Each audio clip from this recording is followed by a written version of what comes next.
Oh, some people have those like screens that they like. There's a slow build up, and then it's the person's face, and like, "Hey, everybody, we're now live." Instead, it's just poof, my face.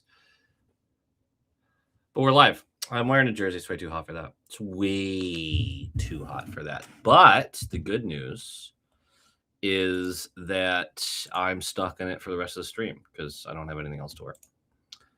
Not good news. Not good news indeed. I'm so ready to talk about so many things in this game.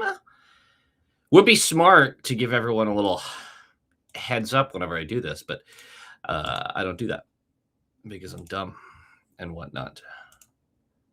But we're going to have so much to talk about. This is going to be great. What up, Jack? I hope it's 8 p.m., brother. I forget where you live. There's so many people that are so many hours different than me. And all the time, like, it's 9 p.m. Why are you at work? And they're like, because other places exist. But I hope that your job is going well. I hope your work day is fantastic. I assume you're going to try to sneak in a little bit of this game, you know?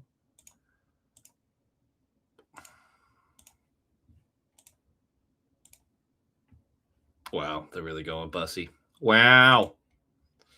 Wow. Wow. All right. Wow. What are you going to do, though? Brandon Bussey, Bruins legend. Did he ever even play a game for the Boston Bruins? I don't think so, right?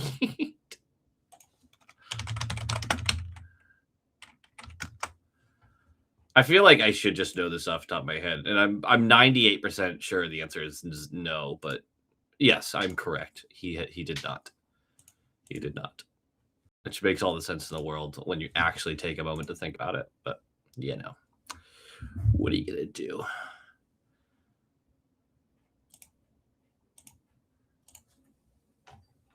Indoor golf facility. Oh, wait, like you run it? Like you manage it? You own it? Where are you? I like golf. I'm bad at it. That's sick, dude. A league night tonight. I assume a league night is like a simulated tournament, right? You play a scramble and all the boys use the simulator. Chungus Nugget, what's up? I was talking to Knuckle Puck, you know, the big Canes fan that I'm close with.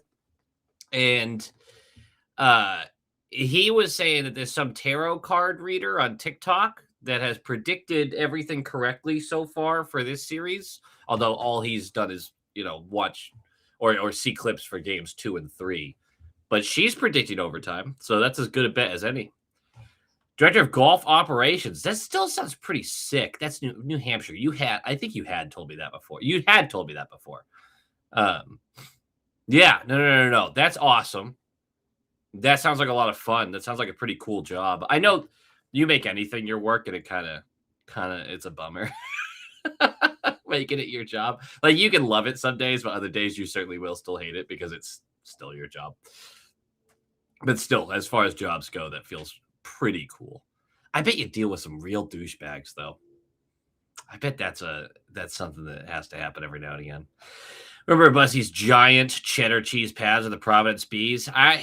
We might have let a real good one slip, and I can live with that. I can. It's a kick in the balls, but I can live with letting that slip because the Bruins have historically been so great with goaltending and understanding who their next guy was and making the transition. And it's not always flawless, but what other team can say it's been 16 straight years of having great goaltending for the most part? We had the one down year, a couple little down years, but nothing major, nothing that sunk the team.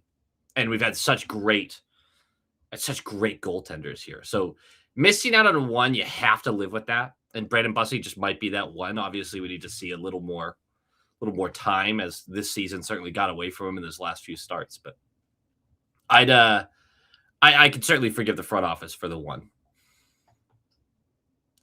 Only a few bad apples in the 4 years I've been here. The community built is awesome. That's sick, dude. That's really cool. That is genuinely awesome. I am surprised by that, too, because any sport any sport that you're running a business for is. I mean, shoot, I was in sports apparel and I dealt with some real assholes. What up, Tegan? I thought they'd go back to Freddie, which I was very wrong about. But now we have to have a conversation about why Freddie is scratched. Because it's not saying it's a health thing, but let's say it is, right? Because maybe it is a concussion from the hit he took before he got swapped out of that game. Maybe. But one of a couple things happened. They made the decision to go, either Freddie was unhealthy, and they were just like, okay, you're sitting tonight, we'll run with the other two guys, period. We're done. There's no conversation to be had. Or Freddie was told, hey, man, you're not starting, and you've been so bad, you're going to be scratched. I find that unlikely. Kochetkov hasn't played for like a year. It's literally been 6 months since he's played, something like that. I doubt it's that. Or, and this is obviously, I don't know this. This is me just saying things. Please don't run with this. They told Freddie, sit down, and he freaked out. He freaked out and said, absolutely not. I won't be on the bench. I'll watch from the 9th floor. Right? Like that's so my money is on he's actually hurt, even though they're saying he's not. I'd rather have Bussy because Bussy could still, in my head, be a potential starting goaltender in the league. I think a couple things are true. Bussy's season is largely helped by just a fantastic defensive team in front of him. But Vladar, despite the great season, behind not that sound of a defense, this was such a one-off year for Vladar as far as my viewing of him goes. I think he's an NHL backup, and maybe a good one too. But I don't foresee him. He got a Vezina vote, man, for like 5th. A couple votes for 5th, I think. I don't see him ever having a season close to this ever again. Which, if you know my history of takes, you should probably put a tenner on Vladar winning the Vezina next year, given how well my future bets typically go. What's going on, Jack? Yeah, this game I'm hoping is another just absolute shit show of stress. It is not a screaming eagle. It is an oil drop. We're an oil country. Venus. You just trying to get there. Well, Vegas will open 3-1 with another 5-4 double overtime, or the Canes tie it up. I want to believe that the Canes tie it up. I do. I want to believe.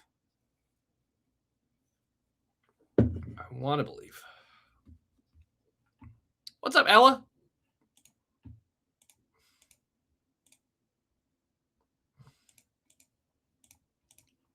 For what it's worth, I am fairly surprised that they didn't try to go back to Freddie if he's truly healthy. Like, I know he hasn't been good in the series, but you're talking about Bussy making his first. And yes, he played well in the tail end of game 3 or the second half of game. Well, what was that?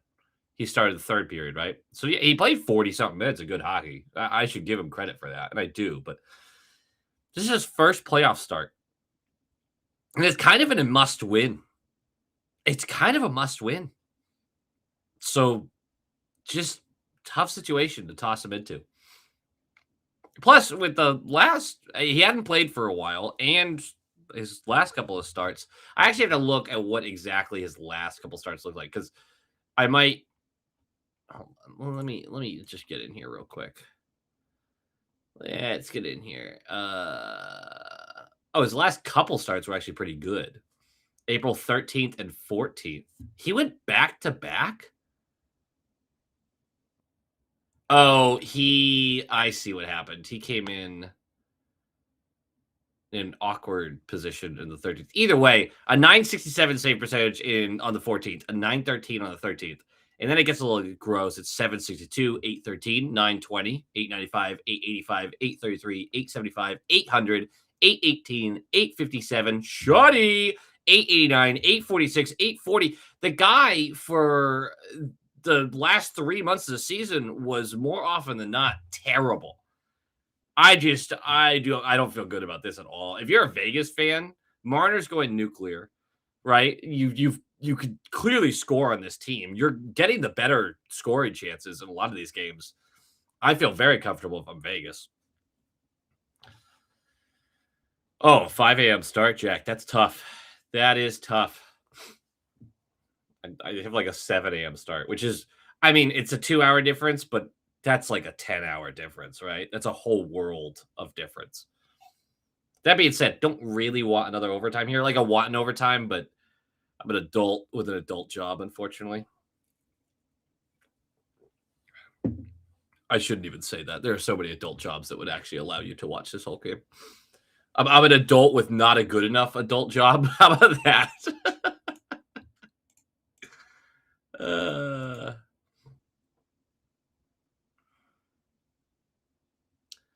The NHL Players Association has asked the NHL to move forward with an investigation into the allegations Mike Babcock invaded players' privacy during his time in Columbus.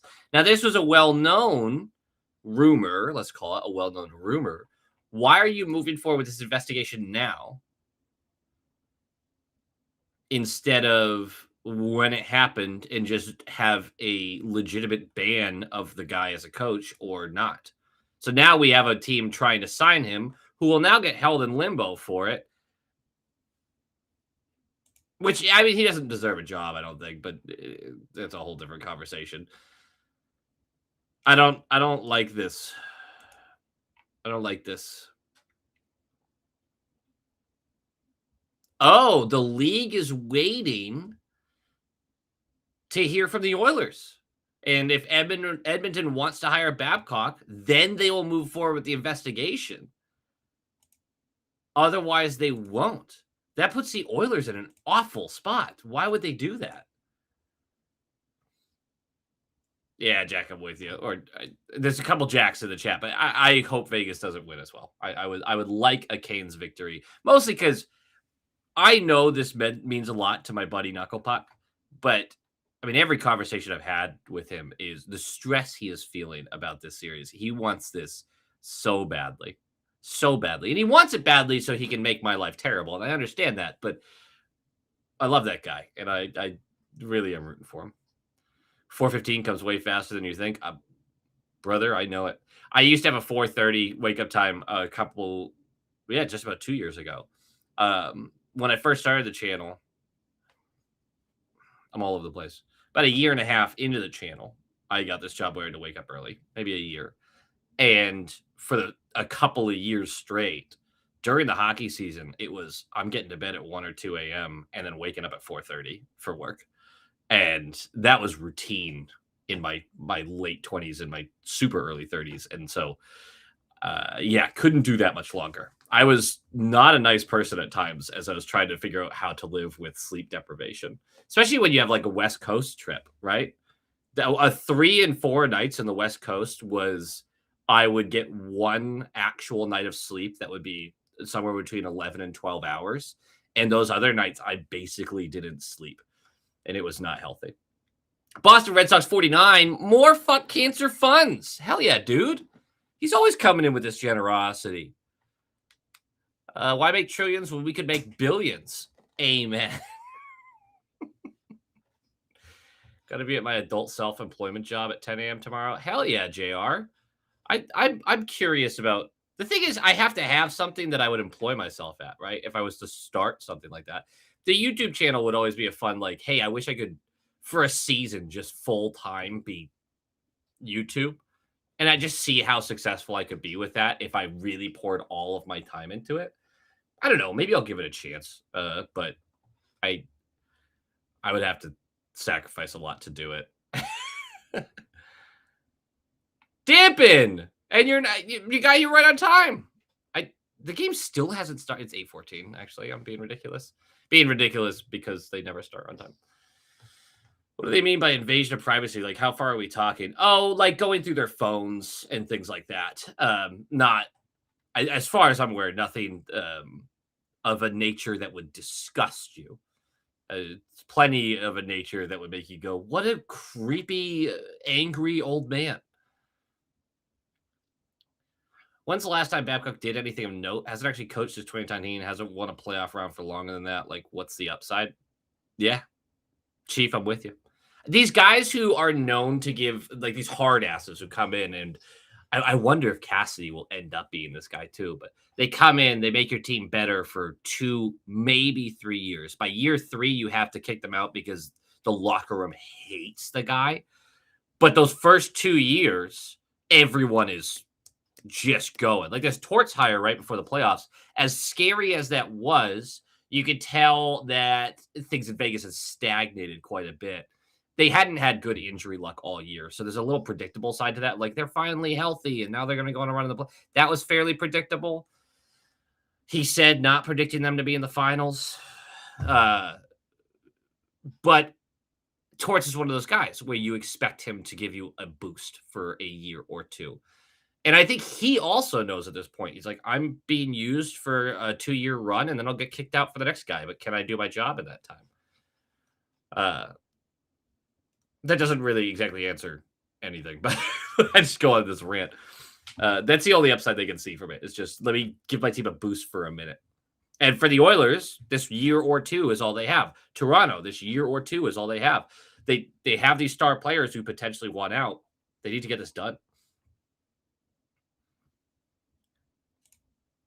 I am sporting an oil drop. No name on it. Just a blank oil drop. And greetings to you, David. JR, you're cleaning toilets. I mean, self-employed is self-employed, brother. Hell yeah. That's awesome. I genuinely mean that. Like, that's you working on your schedule for yourself. That's awesome. That's the dream. And I think you make a good, honestly, you commented that, makes a good point in that it doesn't have to be like a hobby that you turn into a living. It could just be something that you learn how to do and you do it well and you could be self-employed, right? You just have to be able to build up and get your name out there and grit through the tough times of getting everything started, where I'm sure everything sucks in the beginning. High quality dogs. Let's make sure we get some high quality dogs early on. Yes. Have to admit that the team coming out of the glowing helmet is pretty dope. Vegas is pretty cool with their showmanship. Cheesy, but cool. What up, Jasmine? Volleyball, hell yeah. And happy birthday, of course, Monday. Big 17. That's awesome. I hope your combined party goes well, too. Wingstop gotcha. I mean, it does. Wingstop's so good. Really in on the idea of package Hronik and Pedersen for 2 first, Casey, Yoki, and Corpy and Lori. Both take cap risk. Go Bees. So it turns out the way that Vancouver's talking about Pedersen is they still want a 1C package for him. And Hronik's at least second pair right-handed defenseman with a lot of offensive upside who can run a power play. So I hate to say it, I don't think that gets it done. Mostly because it's also offloading 2 contracts that might be viewed as bad contracts. Like Corpy is a bad contract, but not terrible. It doesn't break your bank. Middlestat might just be viewed as a very expensive third line guy who's coming off of a career year. So an interesting conversation to be had, though. I just think Vancouver values those guys more than that. I value Hronik very highly. I don't frankly value Pedersen all that much. I don't see Torts sticking around even after this playoffs is done. Can't imagine that locker room putting up with his antics for longer than that. I feel you.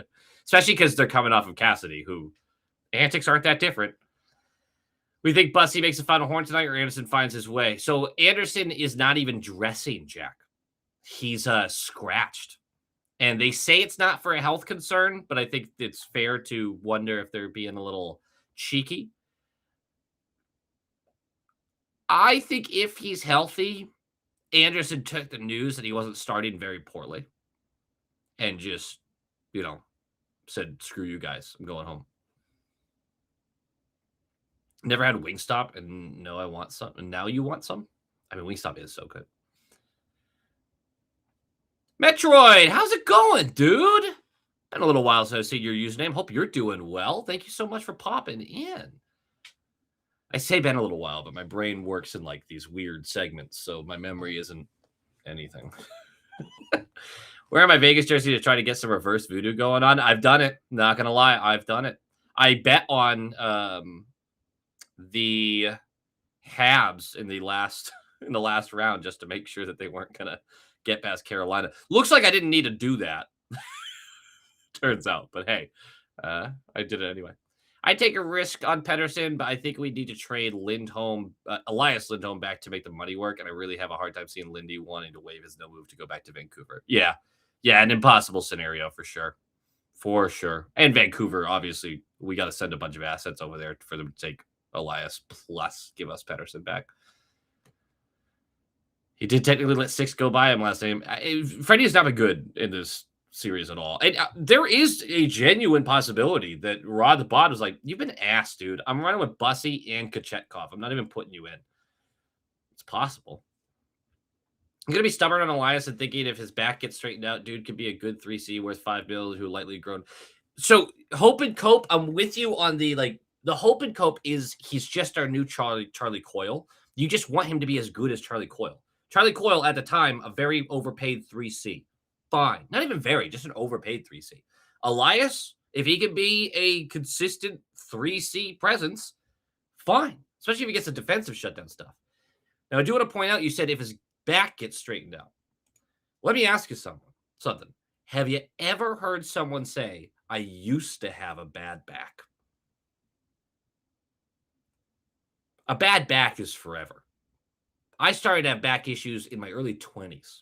I've never stopped having back issues. Like it just is what it is. But I think you're on the right path of if he can become a real 3C, is he paid higher than you'd like? Yeah. Fine. Whatever.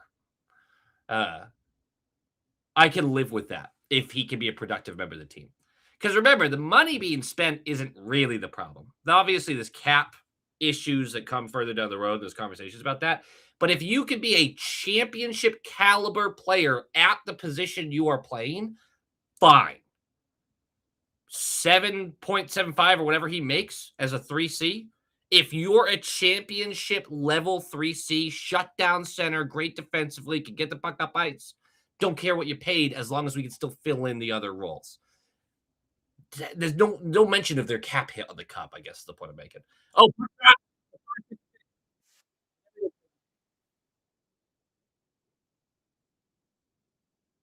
a pretty decent delay once again. I'd love to see Carolina take it to them right away. Yeah, their fries are worse. I'm not gonna have a whole conversation with Wingstop because I'm gonna die of hunger, but their fries are worse.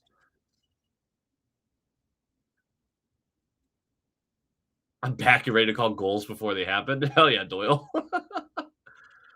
Funny thing is, this Danish broadcaster keeps talking about how big a star Anderson is. Oh, really?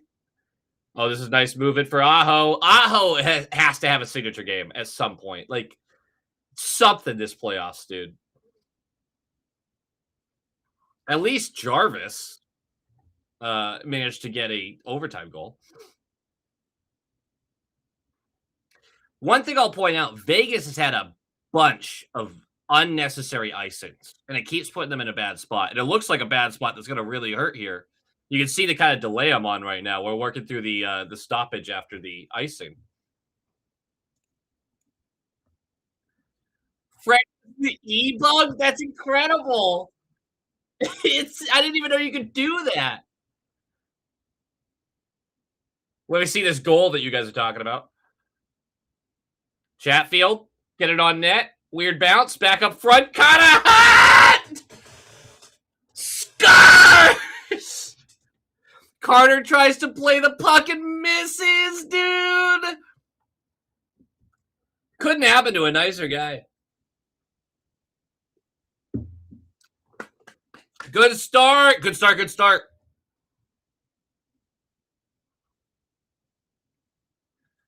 Oh, he just whiffs. There you go, Stank.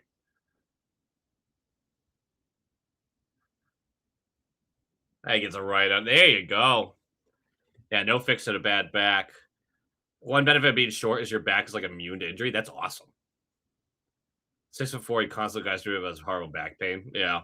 Yeah, I'm 6'2", and that's kind of yeah. It's consistent. And Vegas is gonna get right into the zone. This is a good response. Never mind. Oh god. That should be a call, and it is. There it is. That's a good start for Carolina. I love how many people are jumping in the scar. Boston Red Sox 49 just started that. The jersey is working. If we keep Zaka and we don't acquire 1C somehow, do you think it's possible we run a Hagen, Zaka, Pastrnak first line next year, or the Bruins baby Hagens to start? I think Hagens belongs on the third line next year, not because they're babying him, but I don't think he's ready for the first line. I think he needs to start farther down the lineup, and I think the team will agree with me on that. Because I'm Marty or for Vegas. Hey, we all got a reason. I get it.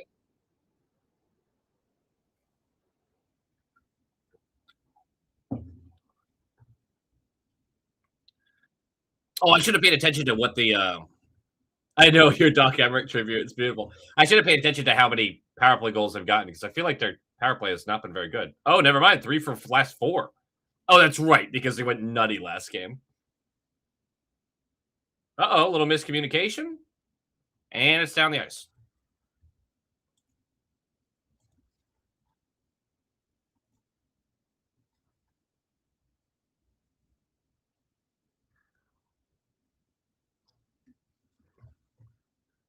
I can't believe how easy like some of these teams make it look so easy to get into the zone. Uh-oh, breakaway. Is that Stone? Bussy test. Big save. Oh up. Deflected. I think he gets blocked. I think that was blocked. And back the other way, 3-on-2. Ah, bad pass by Svetch. If that's tape to tape, Aho has a chance to score there. Ehlers on the point. Keeping that puck in. Oh, he's got a chance. Oh. Aho looking for the short side bid and then clear it out of his other self. 5-5 and a back pain from volleyball. Yeah. Yeah, it's not a rule, I suppose. All right, Carolina, get in the zone. Let's do this. Little drop pass to get in. Little messy. That's okay. Jackson Blake, I got faith in, though. T. Hall, also faith in T. Hall.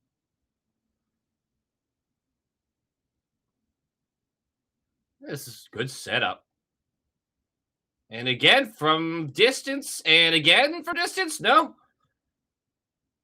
Oh, my gosh. Vegas. These opportunities to clear and not taking advantage of them. And it's in the net. Taylor Hall to Jackson Blake, baby. Is anyone else like if you're Vegas, you're sitting there going, "That's okay. We know how this script works."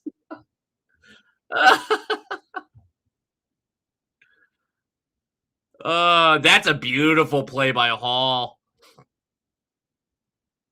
He gets in, and then oh yeah, especially because Aho already sets the like human is human, right?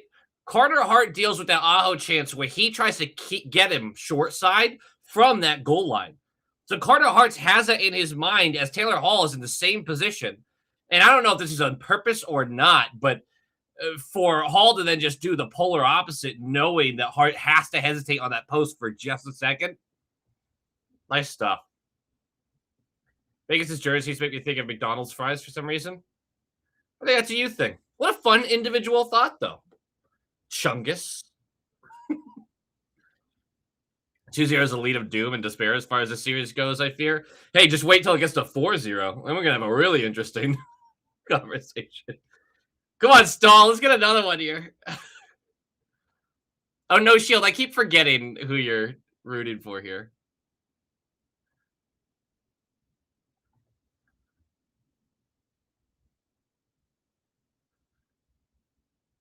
I mean, wow, look at the Canes all over him. And Hall's forced to cover another one. Ozon leaves a puck-sized hole. Puck goes through said puck size hole perfectly. You'll love to see it. Rasmus Anderson has not fit in well with Vegas. Really has not. I have one of these Vegas jerseys. I'm pretty sure a blank though. I don't think I put anyone on it. Now I really want to get Marner on it. Problem is, once you get enough jerseys, you start to forget what names you actually have.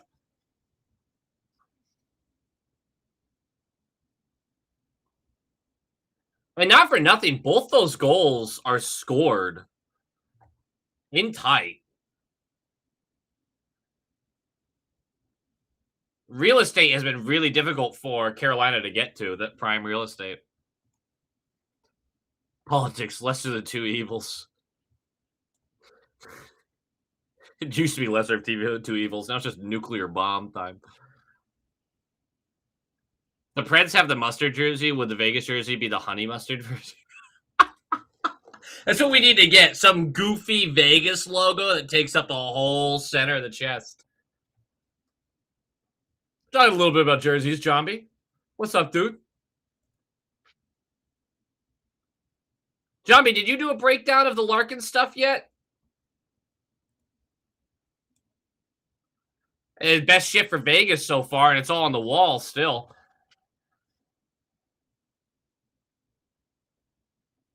There's Anderson missing the net again. Rasmus, not Freddie. Oh, this is a great shift by Vegas. He's alone in front. Oh, Bussy. Oh, Bussy. Bussy should have had that to start, by the way, but still huge. Oh, Carter Hart leaves one in the side of the blue crease. Oh, my goodness. Yeah, let him rip, boys. The goaltenders don't know what's going on.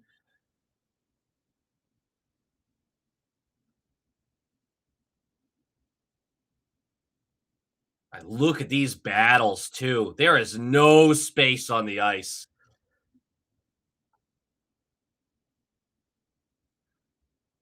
I want to see a bigger one this time. Let's get to 6-0 in the first for Carolina and see if there's a comeback brewing.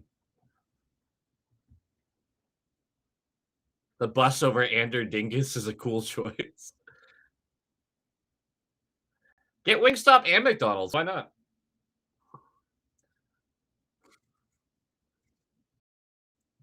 Fine with Rasmus Anderson playing poorly here. Just going to make his next contract with the Bruins cheaper. Unfortunately, him appearing in the finals makes it go up regardless. It doesn't. He could look like crap the whole time. It is still going to be like, there's a right side finals defenseman. Maybe if Vegas loses, maybe there's a little conversation there, but I'm excited about it. Uh-oh, another breakaway? Yeah, he didn't miss it twice. You can't. It scars! You can't do that. That's 2 breakaways in the first 8 minutes of the game for Vegas. If I'm Bussy, I'm sitting there like, yeah, they scored 1 on 3, but guys, come on.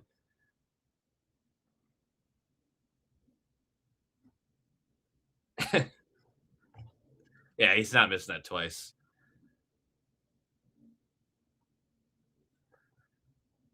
Jasmine, you're not stealing anyone's thunder. Yeah, there you go. That's right, Boston Red Sox. Scar! Talk about yesterday and don't want fast food before volleyball? Yeah, that's fair.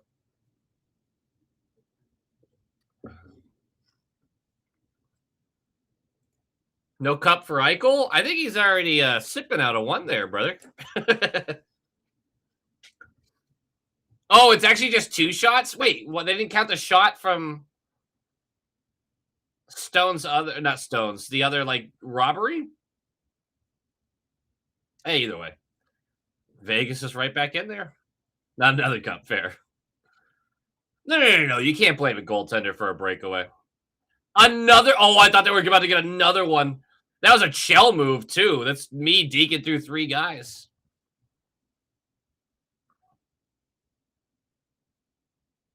I thought the Canes did a good defense too, but I'll tell you one thing. The scariest thing about Vegas is how effectively they've beaten Carolina's defense over and over again. There's 3 goals in the first 8 minutes again. My goodness. Yeah, I hate Mark Stone. Not for anything to do with him as a person or his career or anything. Just the idea of him. He's so good though.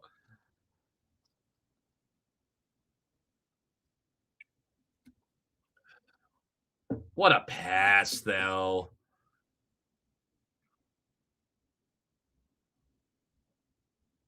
I mean, Ehlers is not the guy for that. Where is the other defenseman? Oh, the Bussy robberies went wide. I didn't realize. You just know Twitter is alive right now with the Freddie benching and then Bussy allowing 1-on-2, even if it's not a fair criticism.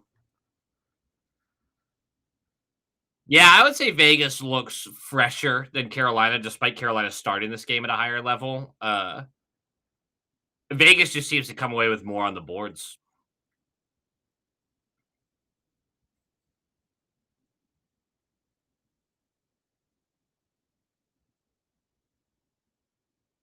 Man, that's so precise too. Good job by Stone. I'm gonna have to get a an alcoholic beverage during intermission, which I'll probably try to grab one of the dogs during as well. Because right now I just have an energy drink because it's been a day.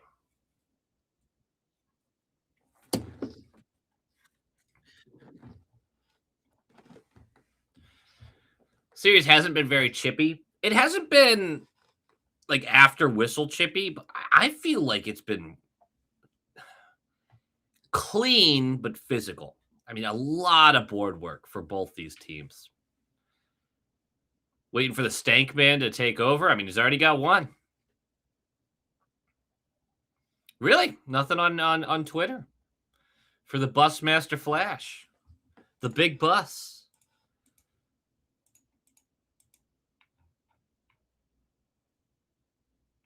You really that's the same line, right? Stankoven and it's Stankoven, Blake, and Hall. At a certain point, you need that top line to show up.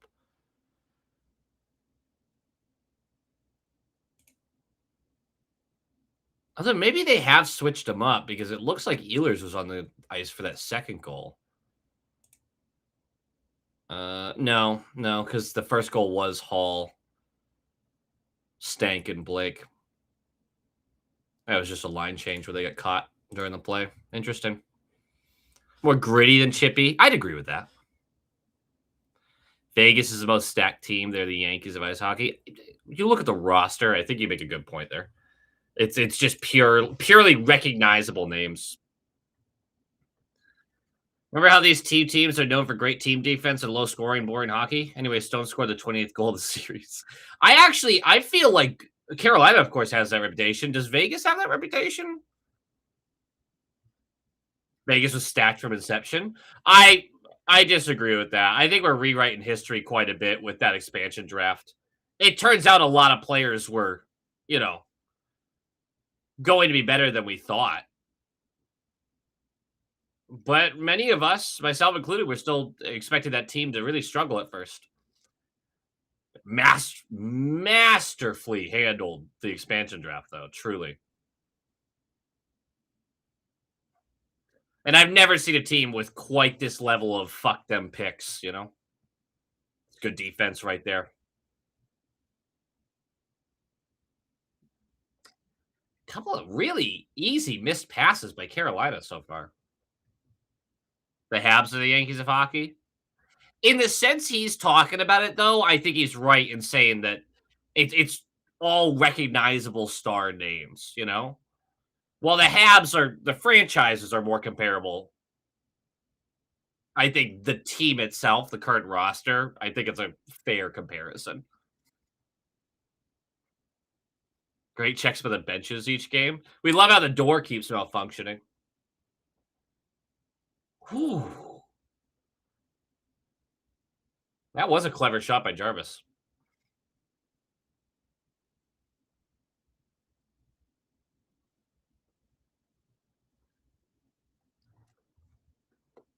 Carolina also does the thing where the first line kind of splits ice time with their second line, like the 2019 Bruins. True. True, true, true. So the Vegas are the Dodgers. Yeah, actually, I think you get it there. Yeah, I think you win the comparison battle. Oh, bad turnover. Can he get there though? Oh, oh, Howden can't quite get it. Great play to Marner. Taylor Hall can't get lots of the breakaway. But then the third guy follow up almost gets it.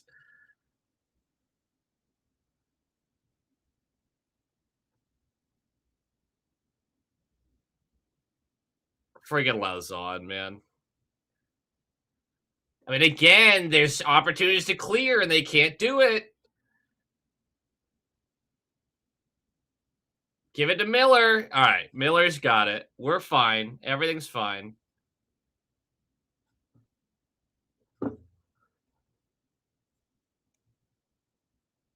Oh, Doyle got beat by Jobby by seconds.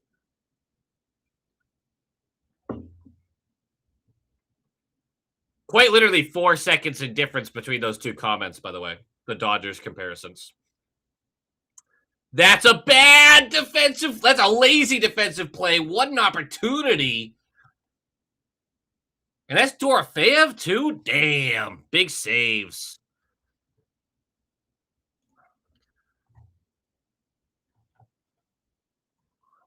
Congratulations being done with junior year. That's awesome. God, it feels like a lifetime ago for me. Feels like a lifetime ago. My gosh. More gambling ads. YouTube recently reached out and like, hey, choose which ads you're comfortable with on your channel. So I got to block like gambling ads, anything political, anything religious, like anything that's like, I don't want you influencing any just products is fine, but like don't influence people's lives and stuff on my channel. Just leave that to a different YouTube channel. Team built from the net out would never have bad defensive plays. Will dampen. It's funny you should say that. Taco Bell ads. Yeah, there you go. Went back to look at the Vegas expansion draft the other day. Not a lot of star players or anything. They kind of moneyballed it with their underrated players. Just made really good trades over the years. Yeah, I genuinely, we rewrite a lot of history about that expansion draft. They made quite literally the best decision across the board over and over again for like 2 years. So I just credit where credit's due. I don't really love the way they conduct business and everything, but do I want my team to largely also just want to win? Yes. There are certain lines I draw, but you know.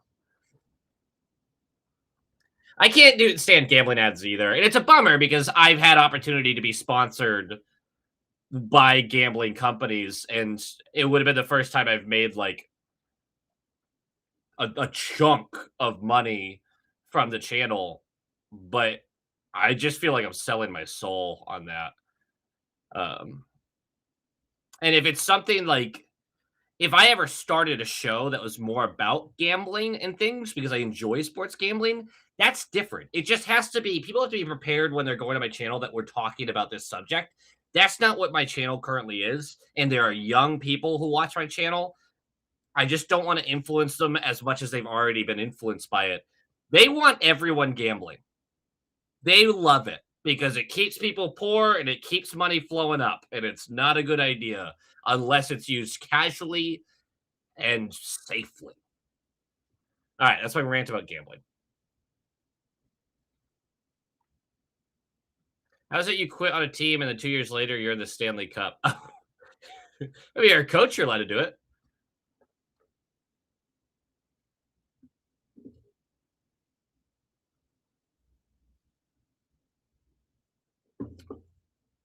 Vegas keeps trying for these like long bomb plays, which typically I would criticize, but boy, they are making them work. Yeah, it's just an uncomfortable feeling about it all. It's the same thing with, like, I don't have, uh is this a too many men penalty in the Stanley Cup Finals? Good. Yeah, that's right, Torts, hang your head, idiot. PP time! The house does always win. But yeah, I don't like doing a bunch of ads for, like, alcohol either or things like that, although that's a little bit you already know everyone's already is educated about alcohol. Oh, we got do we have a big fat PP goal coming? Ella, hooray! We got 7? Nice. Chungus, yay! Oh, Unk scored. Hold on. Hold on. Is it Aho? I don't think Aho's Unk, though. Svetch to Aho to Ghost. Oh, it's gonna be Stall, isn't it? At the front of the net. It is. Yep. Scar! The size of that PP needs to be studied. Uh Kids in my ELA class who are 70 say they're going to be rich on sports gambling. Godspeed to those kids. No shield. I'm all down for that. The only time I'm down with insider training trading is when it's the, it's when the lower middle class and below do it. Good. Good.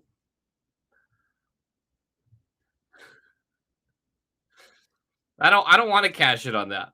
I have a wonderful life. Are we getting by and not doing incredible financially? True. But I have a little home, and I have a little wife, and I have little dogs. More than enough for anybody. Andrew must be fuming. Shoot, what was Andrew's prediction? What a start by the Canes. 3 goals on 11 shots. Vegas has only managed 1 more shot than they have goals.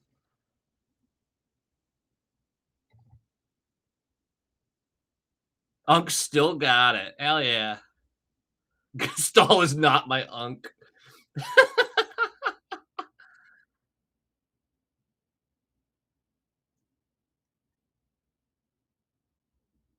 Oh, get this on net. Nope. All right. This cup is hard to watch for me. Yeah. I can understand why. No cats. And this is out of the zone again right away. I mean, the design so far for Carolina has been mostly good. Defensively, just a mess, though. But their low to high game offensively has been really strong. Nick Foligno is my favorite Unk. Yeah. For obvious reasons, right? Watch Vegas score like 40 goals in 35 seconds. Truly, right? Oh, 4 goals. I like 40. Somehow, some are being scored in less than a second. I'm a little Unk. I'm a little Unk. I'm a little Hagrid and a little Unk. Watching these 2 teams makes you realize how far the Sabres are from winning the cup. Jack, imagine being a Bruins fan.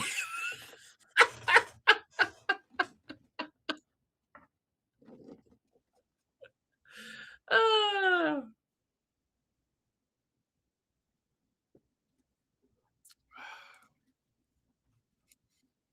My favorite Unk in the league got to be Uncle Patrick. Uncle Patrick. Uncle Patrick. It's not Patty Kane, right? I'm missing something very obvious. If I feel like you said Uncle Patrick in a way where I'm like, I definitely should know who you're talking about. How old am I? I'm in my mid 30s. Lower end of my mid 30s, but still, I'm a little Unk. Ain't nothing wrong with that. I also am like I like giving life advice. So I do come off pretty unkish at times. Yeah, Patty Kane. We got it. I disagree. Brent Burns is still in the league, brother. I am not a Patty Kane fan in any stretch of the imagination. Shocked that he's still as effective. He had that hip surgery that is a career ender at a late age and still came back and is ball. Uh-oh, lost connection, and we're back. Saul joins Johnny Busick, Mike Bussey, and Steve Payne as the only players to score a goal in each of the first 4 games of a Stanley Cup final. Stahl has scored in every game so far? Really? I am a low quality unk, exactly. Really?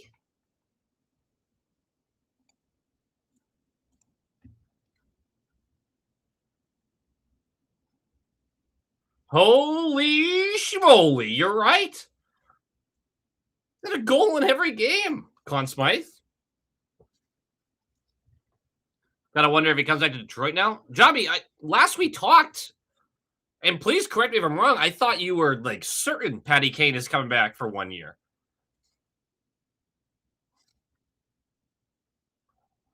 Oh, skipping puck past the net. And again, oh.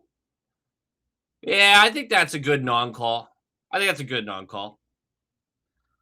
1 more year because Cat's still there. Yeah.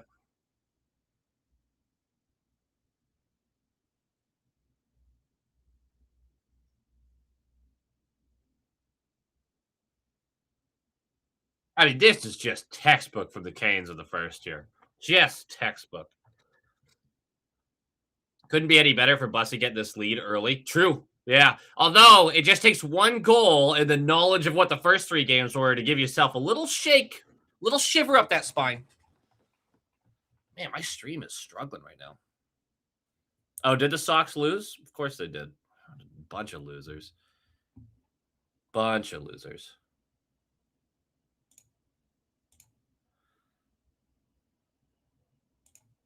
If Larkin leaves, Kane probably leaves. I could see it. Stall hanging up that they win or try running it back. You got to hang it up. Like that's dude's body's got to be aching like crazy. Because you got to remember, this guy is not like this star skills guy who's just aging really gracefully. He is a meat and potatoes player. That the shelf life of these players is not this long. Yeah, Jobby, good point. A lot. I kind of forgot the last time we talked was before the Larkin news. Oh, I thought that was in for the point. We're fine. Everything's fine. I do want to have a Larkin conversation in a second. I'm seeing a bunch of comments about that, but Vegas's possession here. This is 4 minutes left. We're at 3:54 on the clock. If Vegas just gets one before the end of this period, it feels like a new game, right? Even though they're still behind.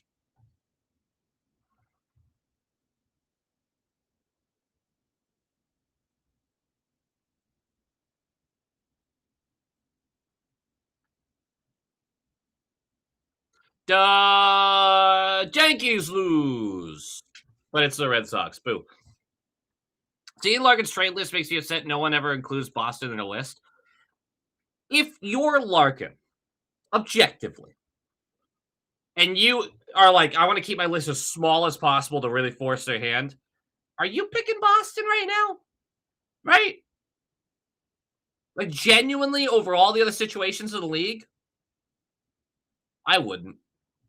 I mean, I would, but that's because I'm a very biased Bruins fan. But Ella, thank you. And don't tell me how you're going to do it. I don't want to be an accomplice. Uh-oh. There's a little pressure for Vegas. And here's Eichel, who never loses the puck.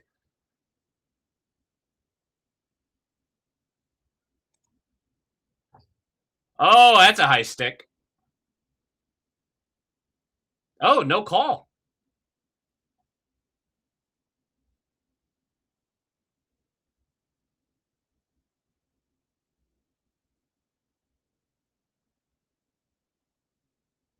Oh, what an opportunity. High. It goes high. Another. Wow, this puck movement from Carolina. Ah. That's a bad call. That's a bad call. That's a bad call. You have one hand on your stick. Unless the replay shows that hit his glove. Maybe I'm wrong. Let me see the replay. Nope, that's a terrible call. What is that? Stanley Cup Finals?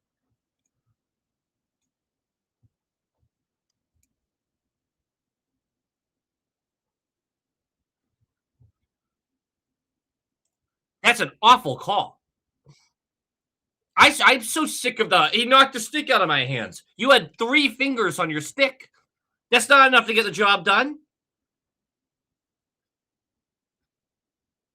Thank God I didn't put Boss on his list. He's a cultural black hole, captain of the team that rolls over and dies in March. Great look. Doyle, I want to talk about that too. We're gonna finish out this period, and then I'm gonna talk about some of this stuff because I have thoughts. Maybe Jambi has thoughts too.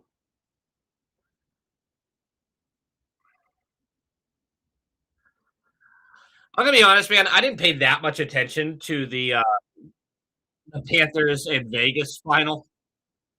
I wasn't that locked in on it. I don't remember Eichel getting flattened by Kachuk. That was a really hard one for me to stomach.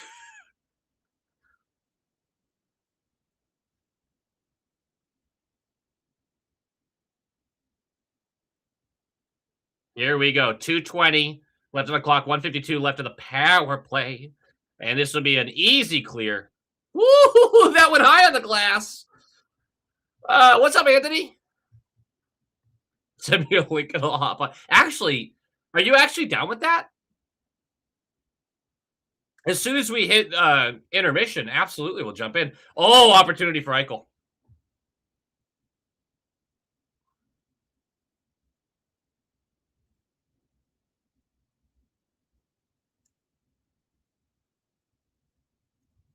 Oh no, okay, all right, understood, Johnny. Look, I was gonna give you the opportunity.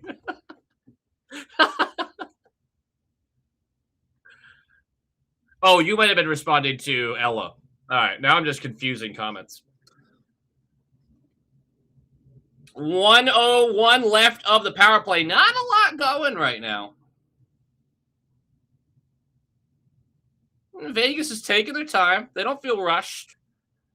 A lot of hockey left to play. That's a good stand-up on the blue line. Doesn't work out for Carolina, but that is a good defensive play. Bussy with that right hand. Got his ass. I think I would want Larkin either. Like you just said, he's a star with a few years left, probably going for contender. Also early for a young team, looking towards the future. Certainly a conversation there.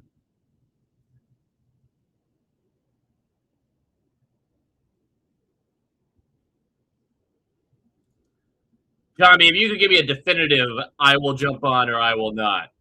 I got 40 seconds left of the power play, 108 left of the first.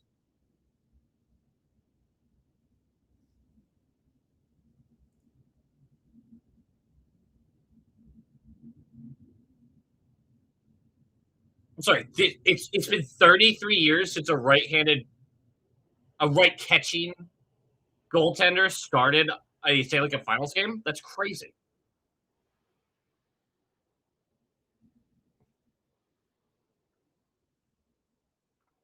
Forty seconds left. Oh, Bussy safe. 6 seconds left of the power play. Nice move by Wild Bill. He's going right to the front of the net. Easy clear. Breakaway time? Can he get there? Taylor Hall! Carter Hart. Oh, that would have been such a nice moment. Oh, that would have been so cool. Oh, that would have been so cool. Jobby, I'll send you the link on Jack. Have a great night, man. Jobby, I'll send you a link on Discord.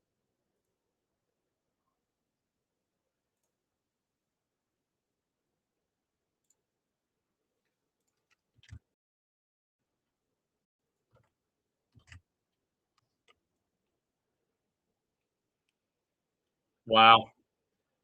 Hall capitalizing on that would have been huge.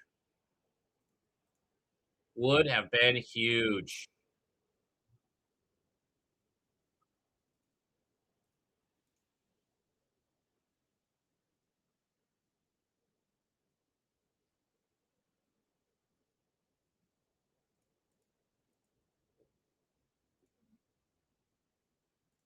All right. Oh, Vegas, you got 10 seconds.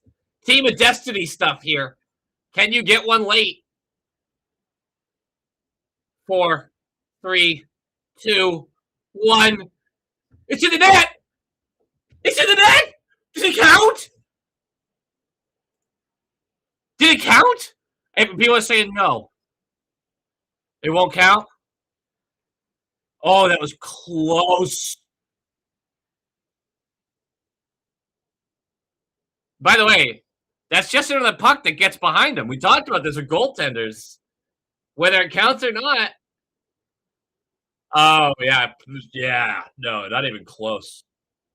Not even close. Yeah. Wow. That was a little. Whoo! If I was a Vegas fan, I'd be absolutely livid right now. I'd be so sad. Oh, they're gonna review it. I mean, yeah, definitely after the buzzer. So I'll wait for Johnny to jump on here, and then we're gonna talk about Larkin for 10, 15 minutes. And then let me grab counts in my book. Let me grab my phone too. Give me 1 second. And I might ask. Oh wait, this is the time to also get Larold. Give me a moment.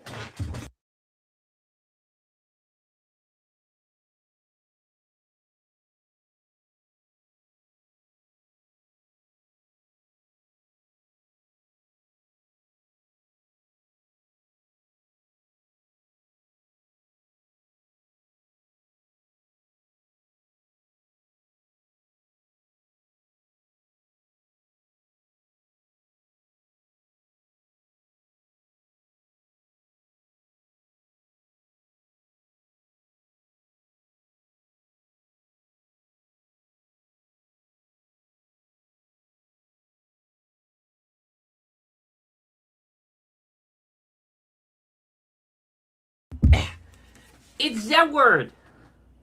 This is our 12-year-old baby boy.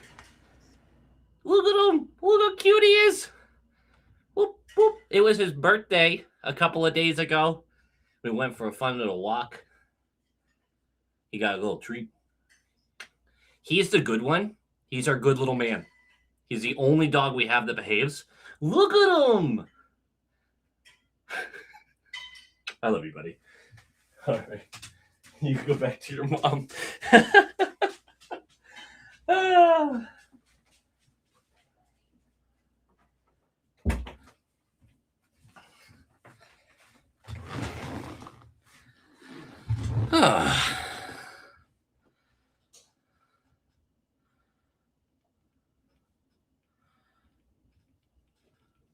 And I'm asking my wife to make me a gin and tonic.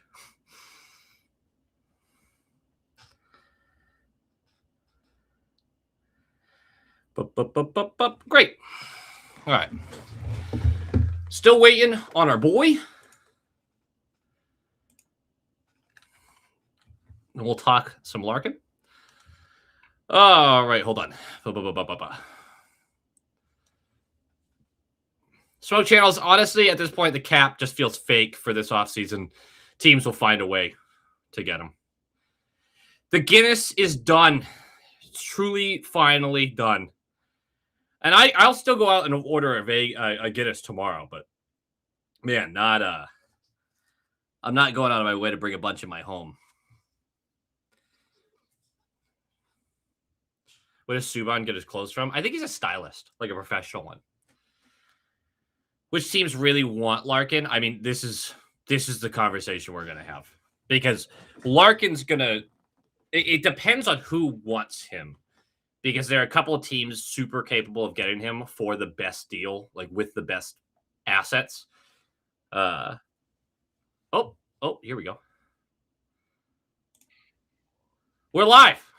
There's no way to easily bring you in. This is just you're just jumping in live. Guys, this is Johnby. What's up, fam? Good to be back. Can you just give us a breakdown of like initial reaction to Larkin, and then people are just wondering who actually wants the guy and should they want the guy? How much do you put the March collapses on the captain? You asked a lot of questions right there. I did. You asked for my initial reaction was anger at the situation. Um,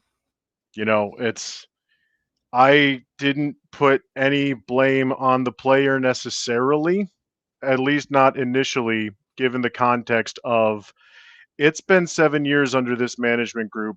And yes, he signed an 8-year contract, but I have no idea what those negotiations were like. And was he like expecting more? Was he promised more during that negotiation? I'll never know. Um, so I initially was pretty frustrated at the situation. I'm still pretty frustrated at the situation. I mean, I don't think you can look at this and say there's anything positive coming out of this immediately. But I mean, the way that information has been slow rolled out here, like, it's not doing him any favors. You know what I mean? Like, you're coming out here, you release a trade, request a trade. It's not clear who released that information. It could have been the agent side. It could have. It definitely wasn't Yzerman's side. Mm-hmm. It could well have just been rumored about the combine. That's around the time that it happened. But to come out and then the beat writer, the long-term beat writer, Helene St. James, she is like, I don't know if there's an analog in Boston. Whoever gets the first question of every press conference, that is Helene St. James in Detroit. She comes out and her source is 100% something in the org saying that, yeah, there's 3 teams. It's Vegas, Florida, and Minnesota, all of whom have Team USA connections with either Kachucks, Eichels, or Hughes. So, like, that part's frustrating. I think on the whole, it's probably just an opening salvo. Like, this is now a negotiation. Yep. Right? Like, Larkin has very little leverage in terms of, he's under contract. Is he going to sit in the press box to start the year if it doesn't start this way? I said in the chat there's a 50-50 shot he still plays games for the Red Wings.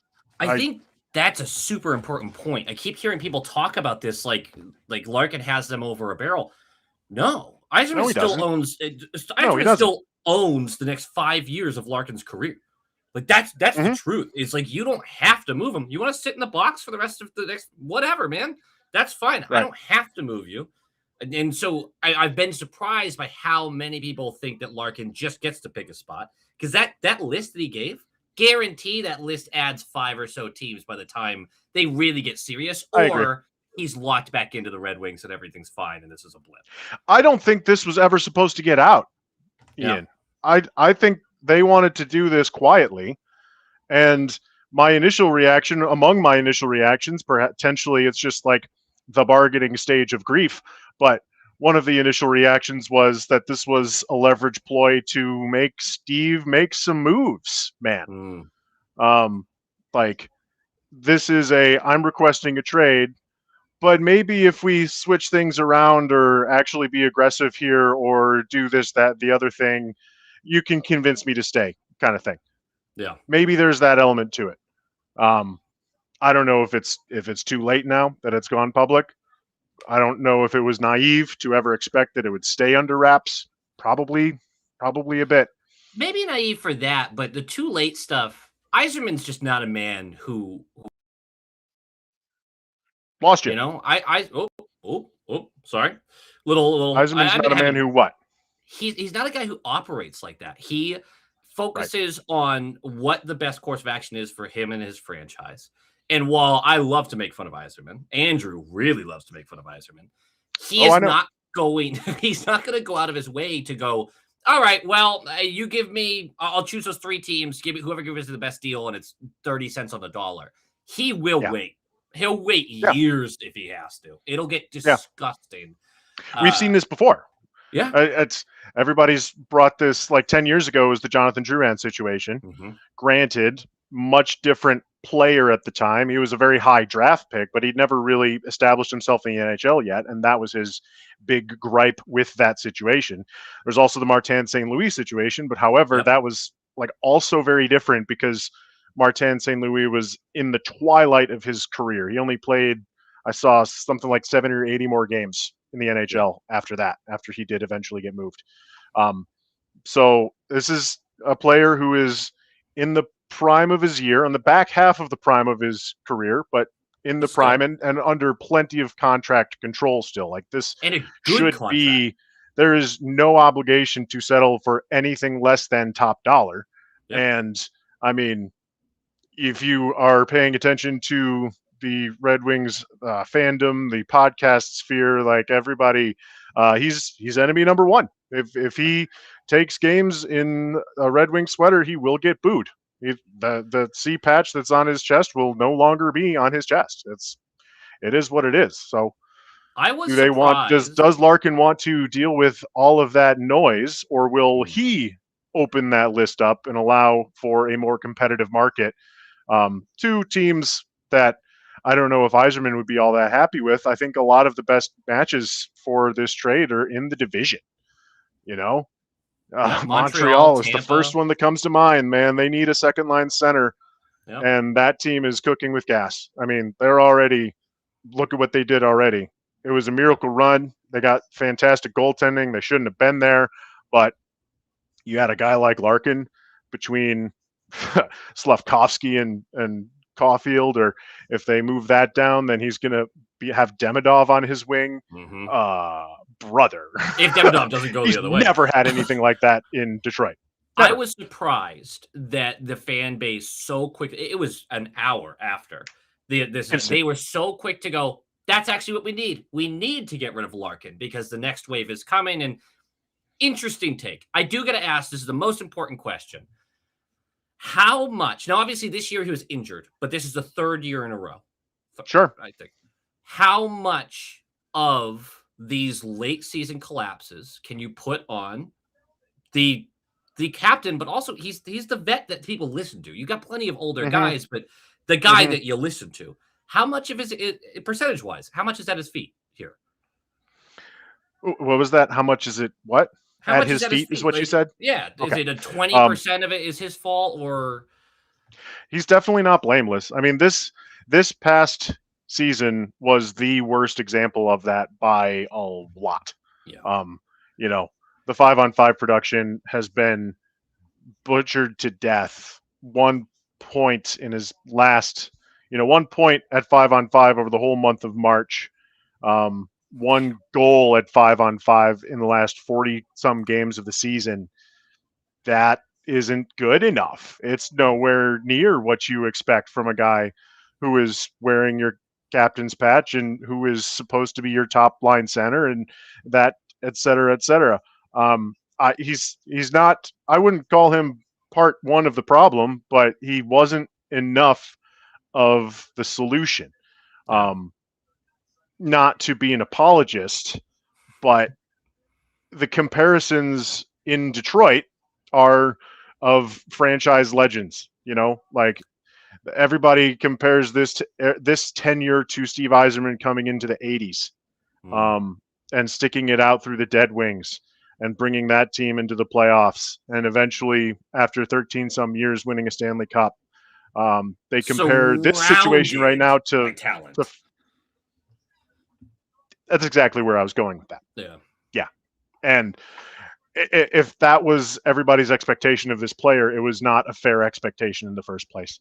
Um, and I really wonder, like, did that pressure just get to him, or did he feel like he was being asked to do more than he was capable of doing? Mm. I none of them have made a statement yet. So there hasn't been an Yzerman statement. There hasn't been a Brisson or Larkin statement about any of this stuff.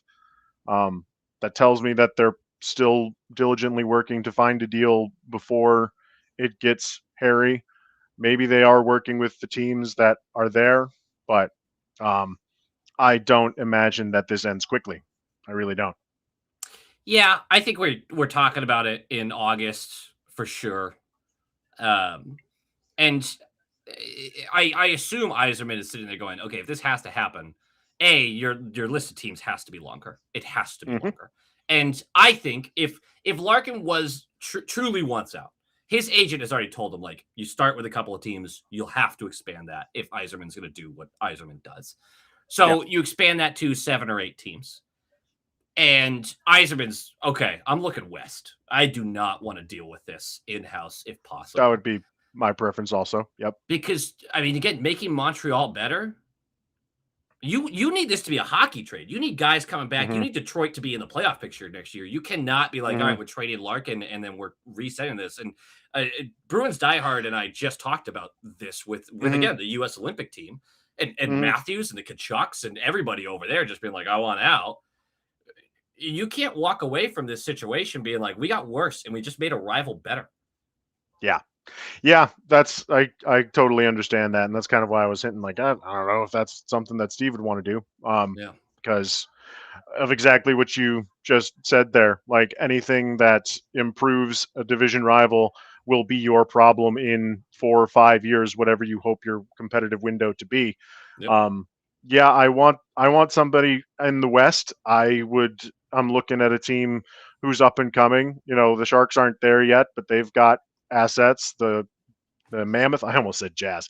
Second The overall pick. Mammoth. Yeah, that would be sweet. I don't think Yep. that's going to happen. But the Mammoth would be a team who has a lot of players and picks, even potentially like a vet or two, like a Barrett Hayton, who could probably use a change of scenery. Obviously, not going to replace Dylan Larkin, but gives you enough to justify, okay, maybe 2 years, 3 years from now, um, when all of the prospects, a number of the prospects, not all of them, but a number of them that are in Detroit's system start to mature and become actual NHL players, then you get some serious juice. And now you're looking at a situation that is analogous to Tage and Rasmus in Mhm. Buffalo, where, they're a bit more advanced in age than the rest of the guys who they got coming underneath them. But Hellenius looks awesome. Kulich looks awesome. Yep. Ostlund looks awesome. Benson, of course. They've got a ton of young talent on that team now. And that's ideally probably the better direction. There's, of Yep. course, the 10 years, though, right? Yeah. Like, Yeah. how much more patience do you expect this fan base to have? Yeah. So it's tough. Like they've been not bad enough to get the top of the draft and not good enough to make any noise. And it can't be this way. And if I think the worst thing that Steve could do is try to turn Larkin into Larkin in the aggregate Yeah. and replace everything for this team today. And Larkin in the aggregate wasn't good enough. Yep. It never was good enough. Yep. It So, doesn't it doesn't help that you guys have had quietly the worst draft luck whenever you are in the lottery of any team. And just consistently you are if you're placed in the top 4, you're going to fall a couple spots back and you just never got that. But so before we move on to the second period, could you tell mhm. everybody online watching us how you got that beautiful Ducks jersey? Hey, yeah. Well, if you go to the low qual Discord, it should be linked somewhere. I'm not sure if you can just drop a link in the chat there. We have a fantasy league that we turned into a keeper league this year. This is the fourth year that we've had the league. The first year we've had it as a keeper, um, and the winner gets a jersey. And so you won last year. Your jersey was Wyatt Johnston, a key member of your championship squad. I Mm-hmm. won this year. My jersey is Leo Carlson, a key member of my championship squad, and 100% going to be my keeper for the next like 5 years because I picked him up on waivers. So, like, I get to keep him for, I don't know, until it doesn't make sense anymore. I have highly anticipate this guy to be a top 5 round pick in the next 5 years, and I get to pick him in the 15th round this year, the 13th round, the 11th round, Yep. etc., and on and on. Yep. Nope, that was a great work by you. Before anyone says Mickey Mouse League because someone dropped Leo Carlson, every year there's about 3 players that hit the waiver wire where you're just like, I don't know what's Yeah. happening right now. Um, it's fun. It's ridiculous. In the keeper league, I think that's going to get tighter and tighter, but you know how that works. All right, they're Mhm. about to drop the puck, brother. You have a Yeah. great viewing experience. I'm going to kick you on out of here. All right. Bye, fam. Thanks for Take care. chatting. PFH podcast if you're interested in more Red Wings talk. Put it in the chat. Link it. Okay. Thank I will you. do so. You betcha. Much love, guys. Take care. All right, we're back. Thank you, John B. Stud. Absolute stud. And we are 23 seconds into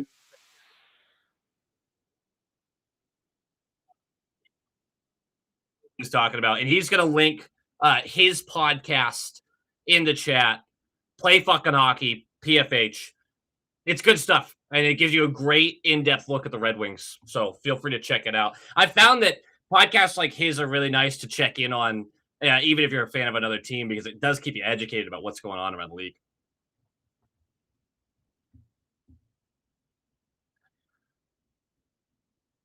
I wonder if Vegas is going to come out flying here. It's a good offensive possession to start.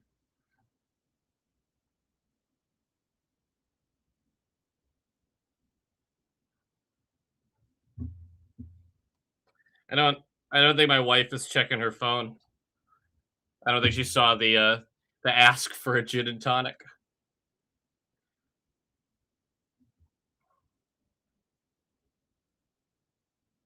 Blackhawk, it isn't my fault. I meant to ask him to plug his stuff. We just went longer than I expected, and now I feel bad. Oh, another like this whole Blake Stankoven line just gets to work, man. Blake with another awesome opportunity. Oh, that's a scary pinch for Ghost. No, it's good coverage, though. It's really good coverage. Say getting to Brigitte in the second round is good luck, but their first round luck has definitely been unfortunate for them. I mean more so where they end up positioning wise. They seem to always get kicked back farther than they should have picked as far as their finish goes.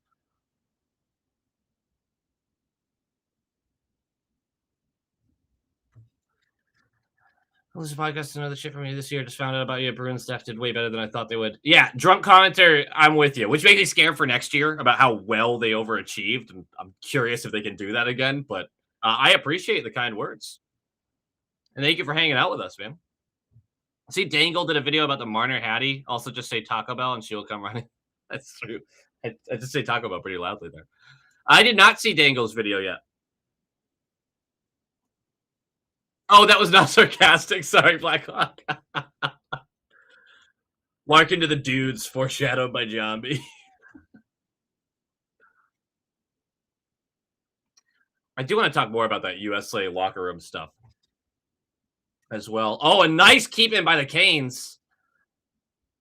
I don't know. It doesn't look like they're going to be able to do anything with it. Oh, dudes? Sure. Yeah, that works too. I mean, Ducks? Yeah, that works too. It's funny. This is their, fourth line? And they're still spending more time in the Vegas zone than their top line is. And it's a quick snuff out of the Vegas possession in the offensive zone.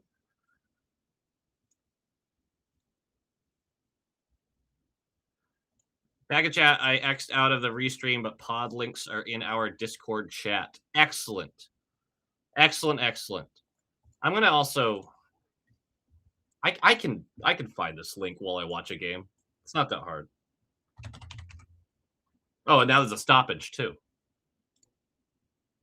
I'm gonna link his Twitter real quick, where you should be able to follow that to whatever you need. If you're a Zombie fan like I am.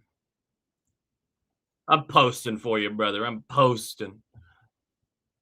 Will you celebrate hitting 10K by watching a full game in the Discord with us? Sure. If I ever hit 10K, remind me about this. The Bruins' plan is simple. Swayman just needs to be the best goal in the league, and we might be a wild card team. Bulletproof plan. Hell yeah. Hell yeah. Johnny, thank you for jumping on, man. That was really informative. So we didn't have time to work with the audio or anything, so we're kind of stepping on each other trying to talk, but that's what you do when you Just jumping in for a moment.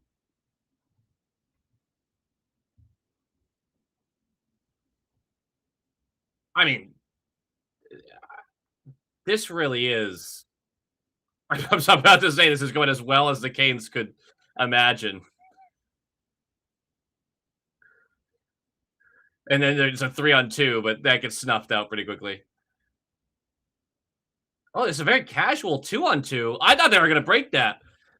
All right, Evie, you just let me know.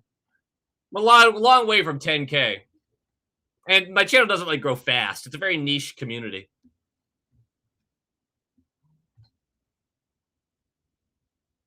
Yeah, I see.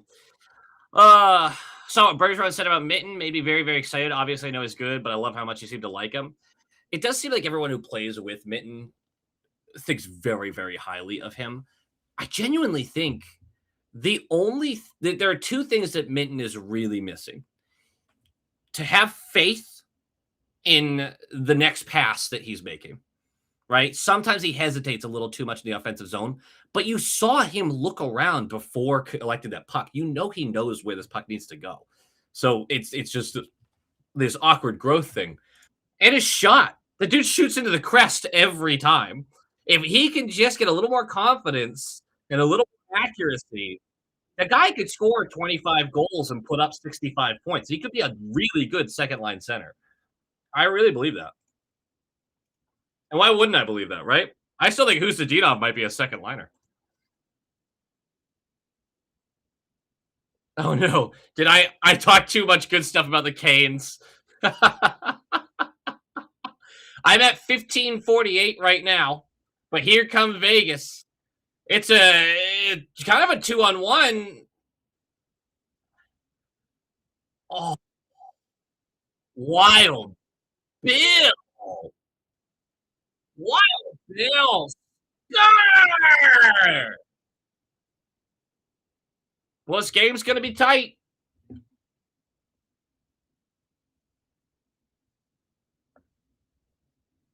Oh boy. My guy's freaking out. It's fine. Everything's fine. Marner is starting to really. I did jinx them. Marner is going to win the Conn Smythe if Vegas wins. He's starting to make the argument to win one, even if Carolina wins. I still wouldn't bet on it. It just has to be historic, right? It has to be something crazy to be the losing team and still win it. Reminds me a lot of a young Eriksson Ek. Just has to get a little less anxious. Dude, if Mitten can turn into a healthy Eriksson Ek, oh my goodness, I'd be so happy. One of the most underrated players in the league. 16 shots to 7, 3-2. I mean, yes, one of them was a breakaway, but still, Carolina not getting the goaltending. Although I guess Vegas isn't really getting the goaltending either. But Carolina has to have a game where they don't have to outscore their goaltender, right? They just need one if they're going to win this series at least.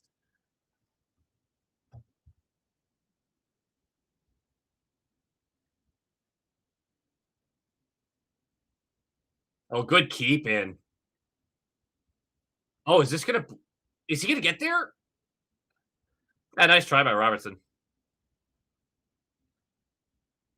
Would make Marner the third player to do so if Canes win it. Yeah. It just has to be historic. I don't see it happening. But gosh, it really feels like it could, right? Just by how dominant he's been in this series. With Toronto's track record of trading to us, I wouldn't say it's out of the question. Oh, Fraser Minton could turn into Patrice Bergeron all of a sudden with the way that Toronto's luck of trading with us is. I said this so many times after that Minton trade, especially at the start of last season. Just the one team I always want to trade right now is Toronto. Marner with 29 points. It's crazy, man. He's been so good.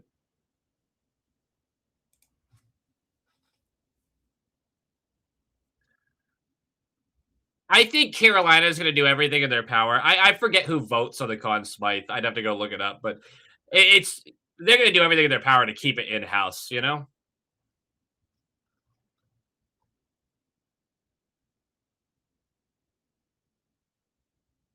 Like, it'd be so frustrating to win your first Stanley Cup in 20 years, second in your existence, and somebody else wins the right? Outside of your team. Uh-oh, Vegas with a little pressure here. Jack Eichel, who never loses the puck. He lost the puck. Got his ass.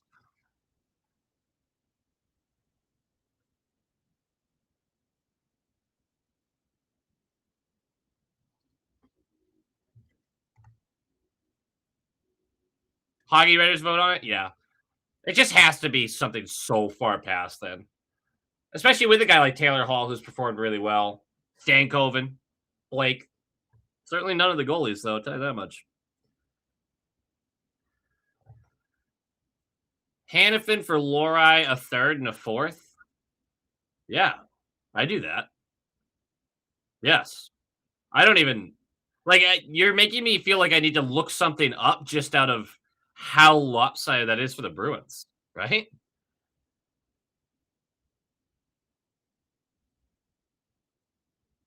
Oh, I thought that was there across. This is more great puck movement for Carolina, though. 2v2. Mitch Marner again, just dipsy doodling, man. He's just out here dipsy doodling. Conn Smythe Trophy vote is conducted by an 18-member panel of the Professional Hockey Writers Association. The voting process concludes with about 10 minutes remaining in the final game of. Yeah. That was scary.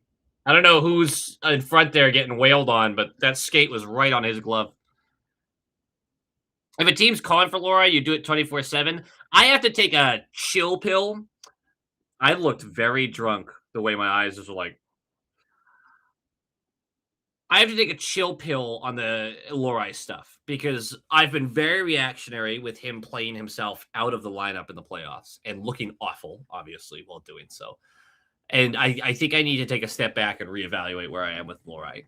I would never say you just trade Lorai to trade him, right? I would never say that about pretty much any asset that isn't on an egregious contract.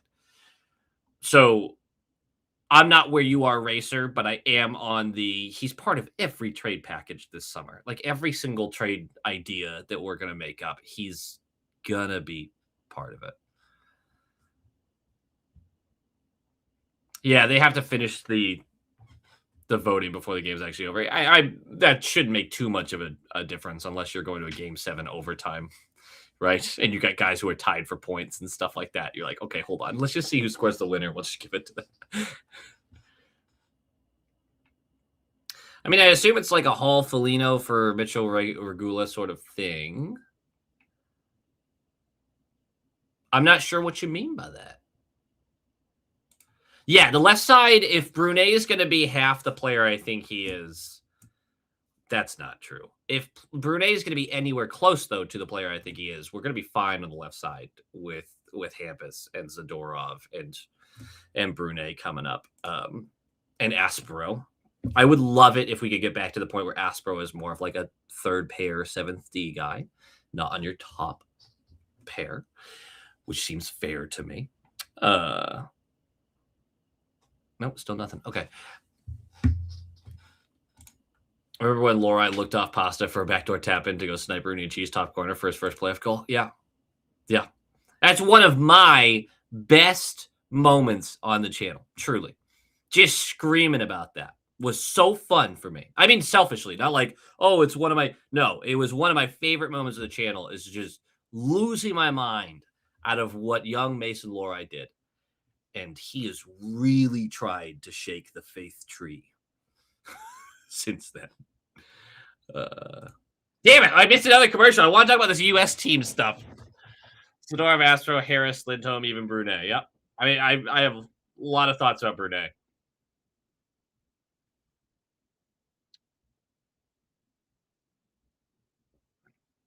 The right side's not looking great, though.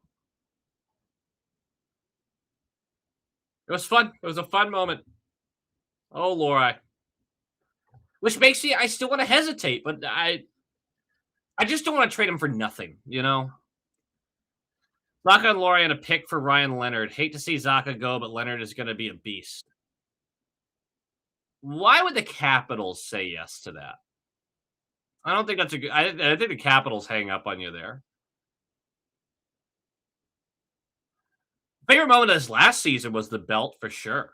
I like when I have the opportunity, the time to do a really goofy, fun skit. Like I like the conversational ones, and a lot of times it has to be those because I'm doing these at midnight. But God, do I love like getting out of the chair and doing fun, ridiculous skits. I mean, the censor bars and things like that.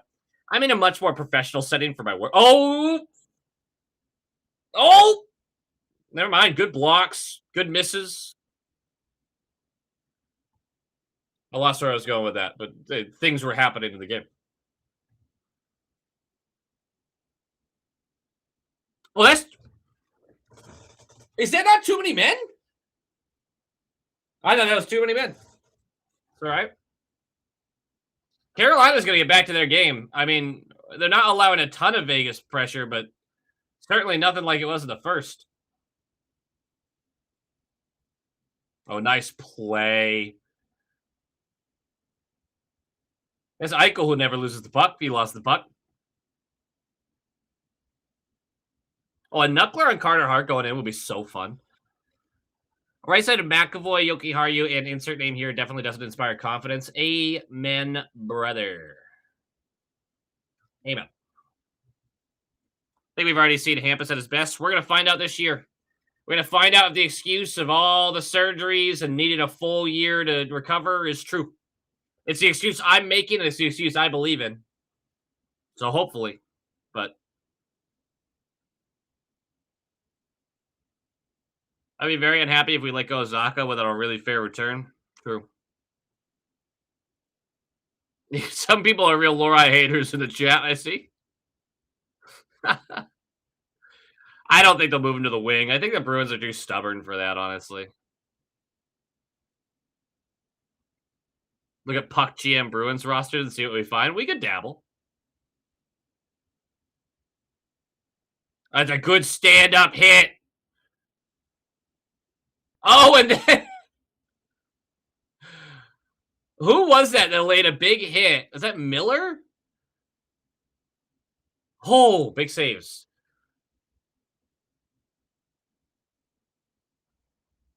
Uh-oh. Vegas coming. Good drop pass. Moves it back up to Wild Bill. Wild Bill up to the point. Get it to the center ice. Theodore. Bad turnover there. Oh, can he get there? He cannot. Nice hustle there, though. That's what you like to see.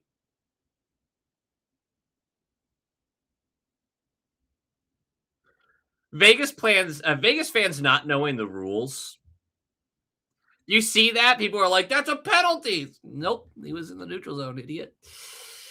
What about the time Laurie looked past Pasta and sniped bar down? It was such a great shot, too. It was so cool.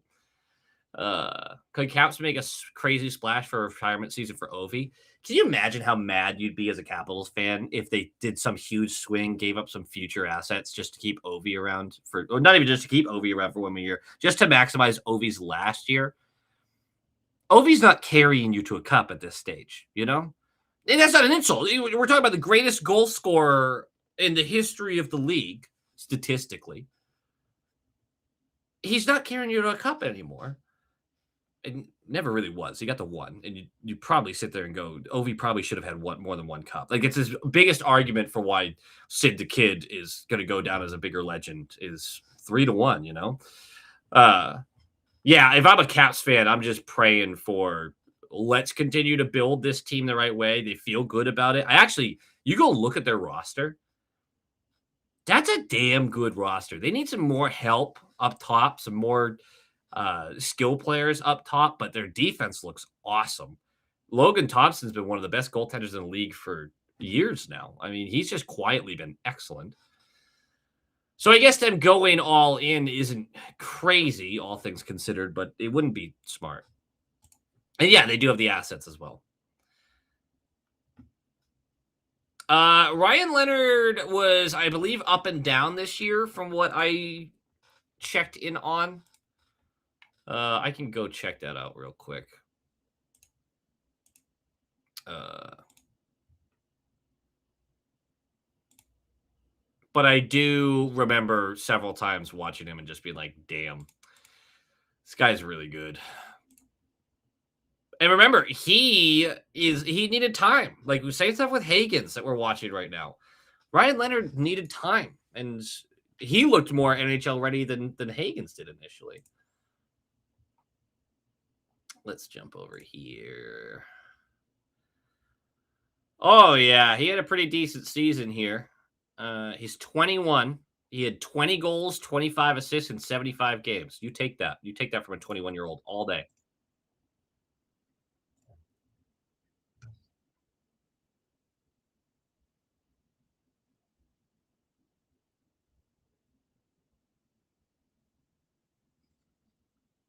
Vegas still looks very calm for getting outshot 20-7. I know. I did miss another commercial break looking up Ryan Leonard stuff. Down a goal, being outshot 20-7. They do look very, very composed. I started the Lori should be forward propaganda, both of this and the short shift server. Brother, I hate to tell you this, but people were throwing that at us before Lori even got to the league.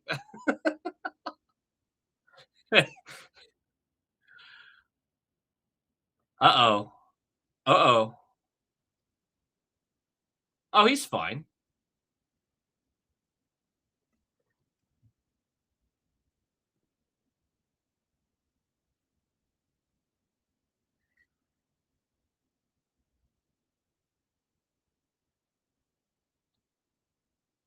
That's a cross check.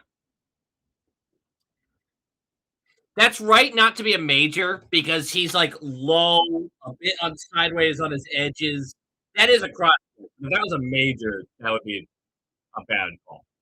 I want the Capitals to draft the Rucks at 16 and 18. Imagine if the Capitals also trade for the 17th overall pick, and this is a historically good draft, and they miss on all three picks, and then everyone can shut up about the Bruins. That'd be cool. I like Crosby more than Ovi, but winning the cup is so much of a team effort. Like McDavid and Dry should have a cup if the management could put together anything competent. Yes, maybe a hot take. Ovi had teams that were far and away good enough to win cups and way under the teams way underperformed the playoffs. Like they had some really great teams that just couldn't get past the second round. A huge PP. Get more momentum back on your side.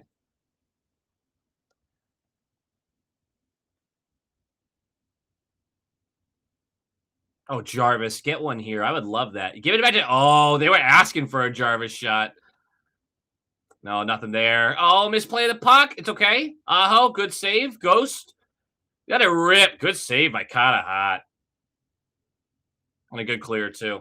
Not a far clear, though, and we are keeping these penalty killers on the ice. No, we're not. Fucking fetch, dude. Whatever. Yeah, I'm glad Stankoven's okay. I don't want any part of this series to be mired by, like, a big injury like that. Man, this is a terrible power play, though. Holy. An awful mismanagement of the puck. Looks like the Bruins. Would a Taylor Hall or Mitch Marner Cup lift be more satisfying? For me personally, Taylor Hall would be more fun by a lot. Like, I don't feel like I owe anything to Marner by any means. Not that I feel like I owe anything to Taylor Hall, but. All right, 25 seconds left of the power play, and it is not looking good. All right, it's a little puck movement. 15 seconds left. Look at the oh my gosh. That was so sick, and it came to nothing, but what a play to keep that alive and open up some space. If Hall had half a second more, he had a cross ice path, cross slot pass. 2-on-1, but great defensive play. Was Ehlers who made that defensive play? Wouldn't have ignored that. Ignoring Bruce, Jeremy Lauzon, hit monster. Oh, great save, Bussy. Great save. 6:08 left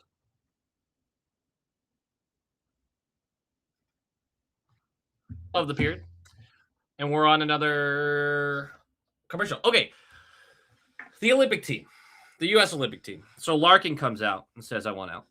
Matthews basically says, "I don't know if I'm coming back." It's not a real commercial. Damn it! It's not a real commercial. They debated me. I got debated.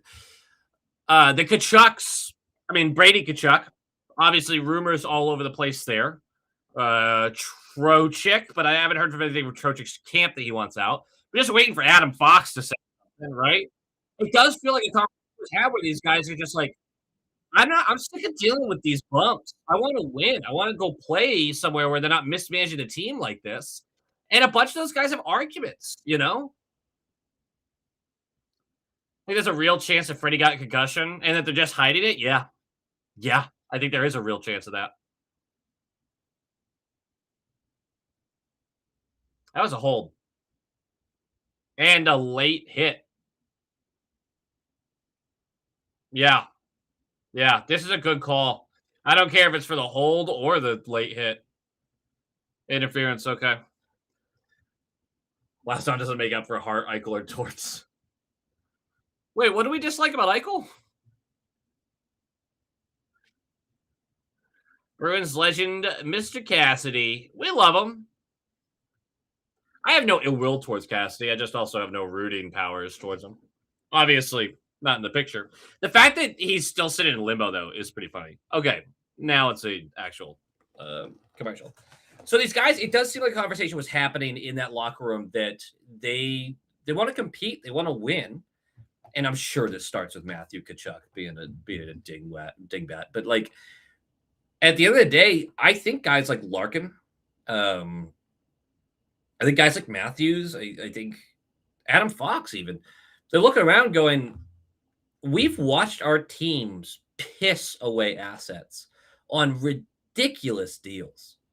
I mean, those three in particular.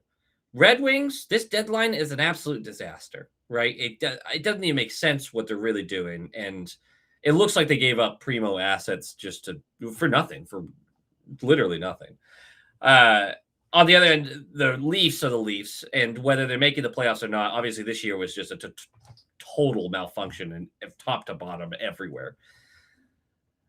Rangers, God, what deal has the Rangers made in the past 10 years that you're sitting there going like, oh, it's great. I mean, that's obviously overkill, but just genuinely these teams that have had real cores that Detroit aside, Rangers and Leafs have had cores that you go, I could picture you winning a cup. At very least, competing for a cup.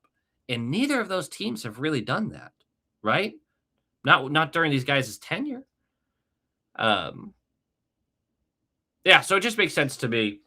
Larkin is I mean, he's just 30 and his team's been shitty and they just can't stop doing dumb things. You know. Ryan O'Reilly, Sam Reinhart did the same thing though, and they were Canadian. Frederick also has to still be grieving Lemieux. Seriously. Is there a connection there that I'm not registering right?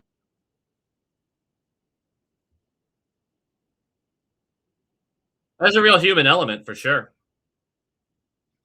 This is huge. 146 left of the power play. We're late-ish in the second. And there's a broken stick. Uh-oh. Second period's a long change here. They need a whistle or a really good clear.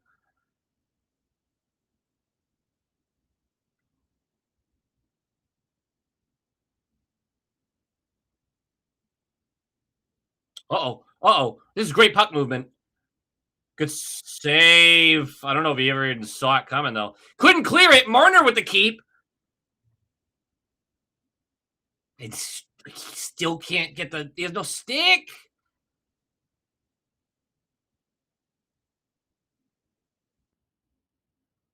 Oh, this is scary. 55 seconds left. Oh, they're getting tired, too. Chatfield looks tired.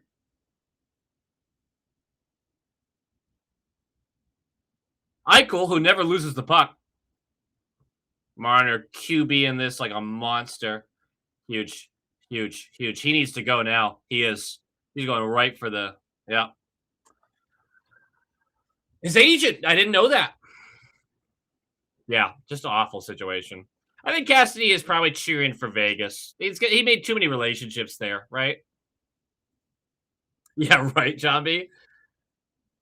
There's one thing Carolina is so good at. Great clear, great clear. Oh, I tried to mute and I missed. Hellebuck was also openly frustrated with the Jets this year. That's right. That's the other guy. And that's an icing.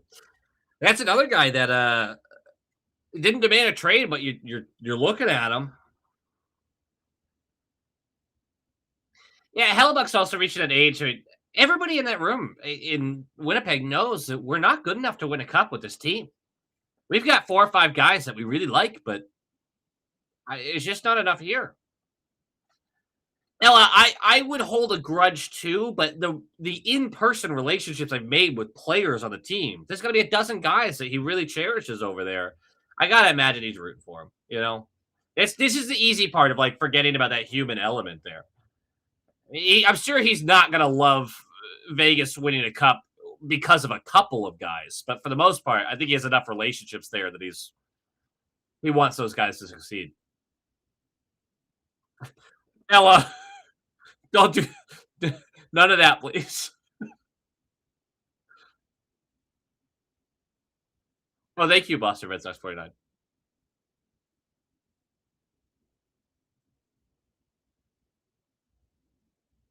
3:01 left. What up, Jack? Uh-oh.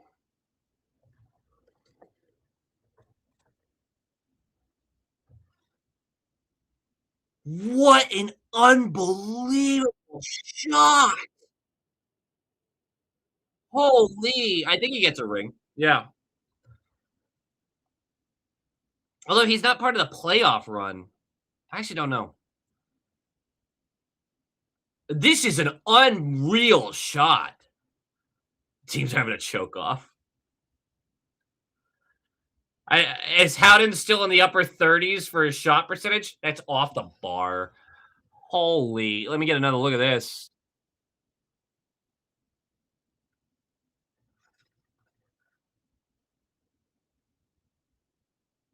That was sick, dude. And we are tied again. This series, man. This is the best series of the playoffs right now. I don't even care if we get 7 games. This has been incredible. This is incredible hockey to watch. Look at this absolute sniperoonie and cheese. Who's stopping that?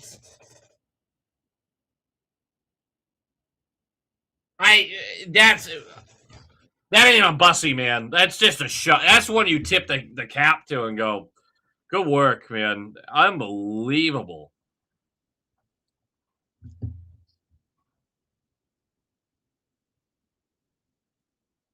Wow.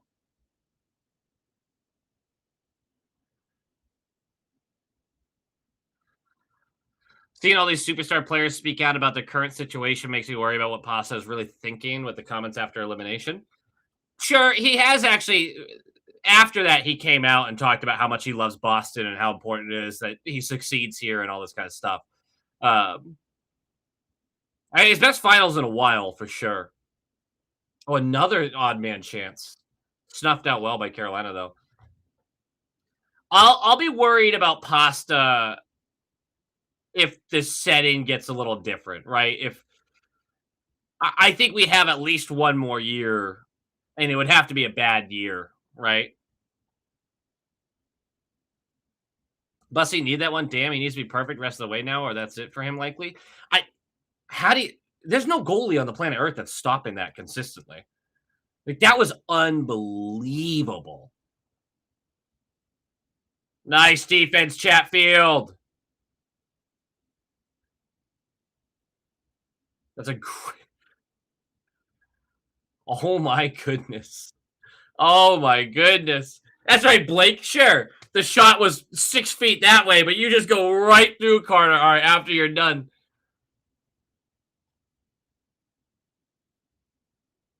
I wonder if they're calling McNabb.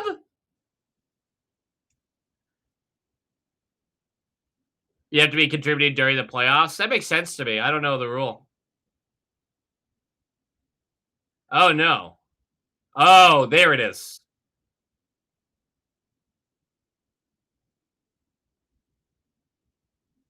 Oh, they both get one. Damn. Damn, that had to hurt for McNabb, too. Blake deserves the interference call, but woof. Yeah. 100% that's interference. That's blatant. McNabb, what are you doing here, dude? Look, I get it. Your goalie just got hit, but we're game 4 of the Stanley Cup Finals in a tie game. You know you have a power play coming. What are we doing?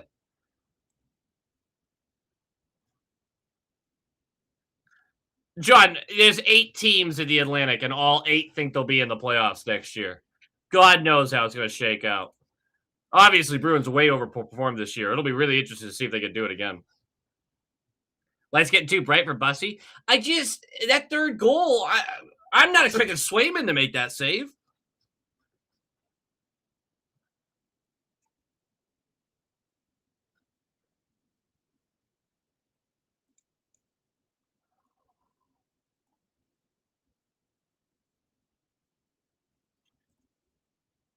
Oh, an Aho goal here would be so sick. Be so sick.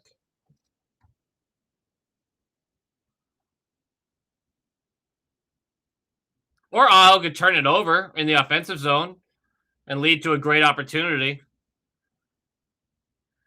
Oh, yeah, Detroit might have fallen out of that 8 teams that believe they could make the playoffs conversation.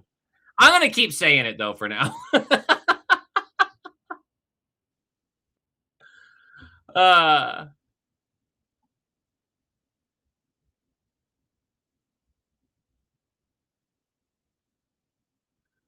and covered by Bussy. Steve Eiserman's last stand. The dwarf fast play. Most sustainable 100-point team in the whole league. That's what I say about my Bruins. In chief, no one can prove you wrong until next year. Pasta has been on teams that 100% should have won the cup, so his complaints and frustrations aren't null and void, but still. His statement, I understand what he meant by it, but in the moment when he said, well, I mean, I've had one chance at a cup over all these years, I rolled my eyes so hard at that. I love Pasta. I was shocked to hear that come out of his mouth. You've had like at least 3 teams that were cup worthy, and you guys fell short, right? Some in dramatic fashion, some closer.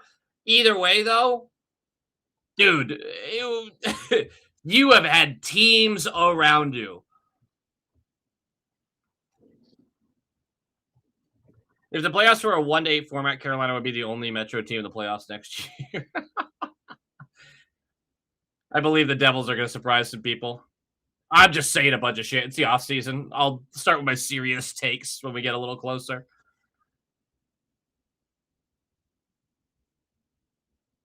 Oh, he's looking for that kick out too. Too wide. Rustaford. Dude, more fuck cancer funds. $20. That's awesome, man. A reminder to everybody, every cent that is made from this channel. Oh, wait. It's 9 seconds left. Big shot. Oh! He didn't pursue the rebound. That could have been an absolute sure thing. It's fine. We're going to the period 3. Rustaford, thank you for your generosity. Fuck cancer.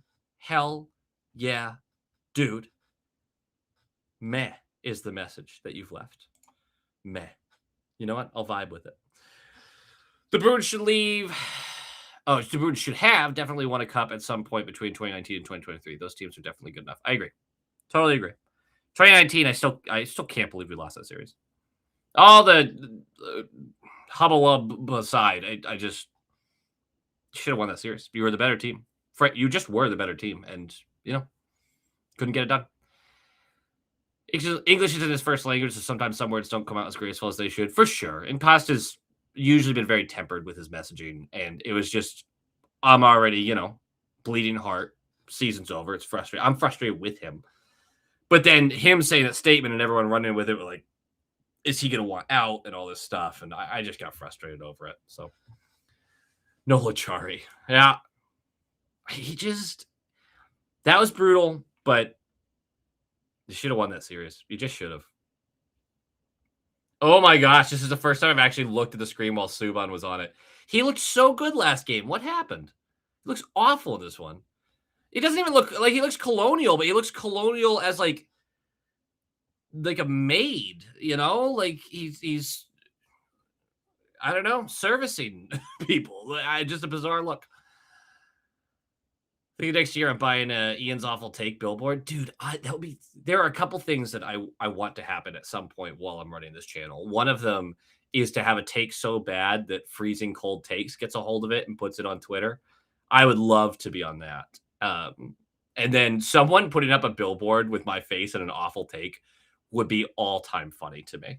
It would be so funny. I don't know how much billboards are in Boston, though. I assume they're $1 billion per minute. So I have not checked in on Knuckle Puck. Let's see if he's messaged me.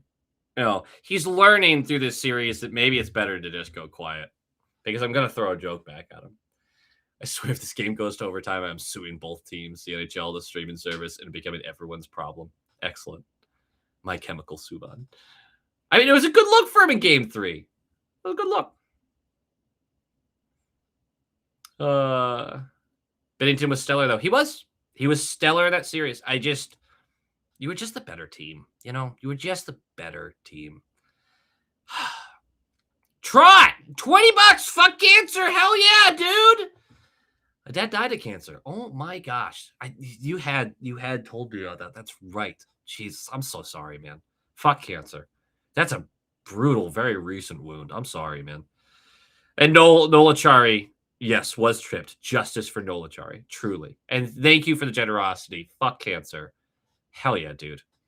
And thank you just for being part of this channel for these years. You've been such a pleasure to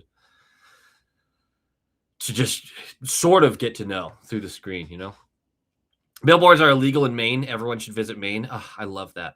I love that. One of my favorite parts about visiting Arizona and going up to the Grand Canyon was all the protected land. No billboards, no lights, no anything near the Grand Canyon. I would go back there in a heartbeat. It was beautiful and it felt right. You just forget how much you're just having ads forced in your face all the time. I want the $5 7 and 9 Taco Bell boxes, all 3. Hell yeah, dude. I would do it. Putting the billboard in Carolina, I need you to see it. They range from about $1,500 to $7,000, I think, per month for billboards down here in my area. You're talking about Game 4 where you said the Panthers looked like they gave up was pretty bad. Yeah, that's probably got to be my worst one. We would go up 3-1. Kachuk's running around like an idiot along with a couple other guys. And I said it doesn't even look like they're interested in playing hockey anymore, right? Yeah, brutal take. But Freezing Cold Takes will get a hold of that event. Get a hold of something eventually on me. I mean, the fun part of this stuff is having takes. I just am not someone who dies by them unless as long as I believe it, I'm going to argue with people. But I'm not going to go Stephen A. and just say stuff because I want people to say things back to me. The channel doesn't exist without guys like you. And I'm glad you enjoy the Discord as well. Shout out Maine Mariners as well. Yeah. Oh, lobster. I'm so excited for Dev Camp because my favorite lobster place is Luke's Lobster. And that is not far away from Warrior. I mean, it's a little ways, but it's not far. And I go in there and I just get a bunch of their rolls, their lobster rolls, I get the honey sriracha one. Is so good. And just a traditional hot butter. Little cold with butter. I mean, you give me a lobster roll, I'm pumped. Would you trade Hagens in a first for Hischier? Yes. Yep, I would. Now, I would trade Hagens in this year's first for Hischier. I would have a harder time convincing myself to do next year's first or Toronto's 2028. Just because I really don't know what those are going to be. The Sky, Lee, when I tell you, I grew up in the sticks of Worcester, right? I'm in Phillipston, Massachusetts growing up. Small little town way out there. Beautiful, beautiful nights. Bats everywhere, full sky. Not a lot of lights around us. Full beautiful starry sky. We basically we left the hotel room at like 10 p.m. Which is more of a lodge at the Grand Canyon, and we drive up. It's hard to drive. It's pitch black. Like you would trust in your car's headlights and nothing else. We drove up to the Grand Canyon to the southern rim, I want to say we were on. And we found a little spot where we had a little picnic set up, a bottle of wine. We jumped over the wall and sat on the side of the Grand Canyon. We look up, and I mean, literally tear out of my eye as I'm looking up at this beautiful night sky. It is stars everywhere. You can see the Milky Way, the coloring of the Milky Way. Like you can see everything.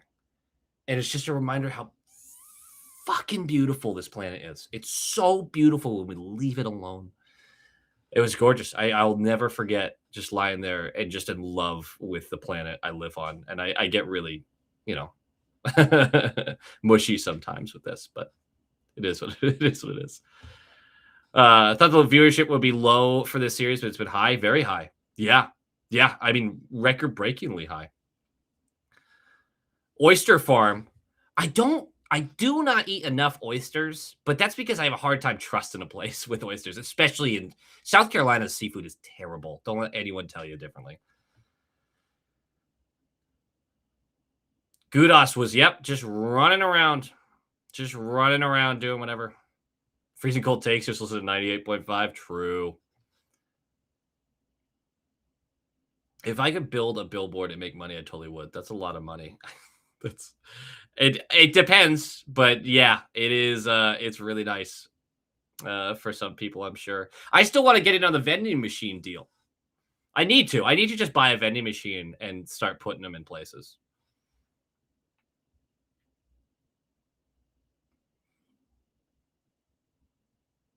Actually, the more I think about it, Hagen's and a first, regardless of the first, is probably a really great deal for Heisher, given our current timeline.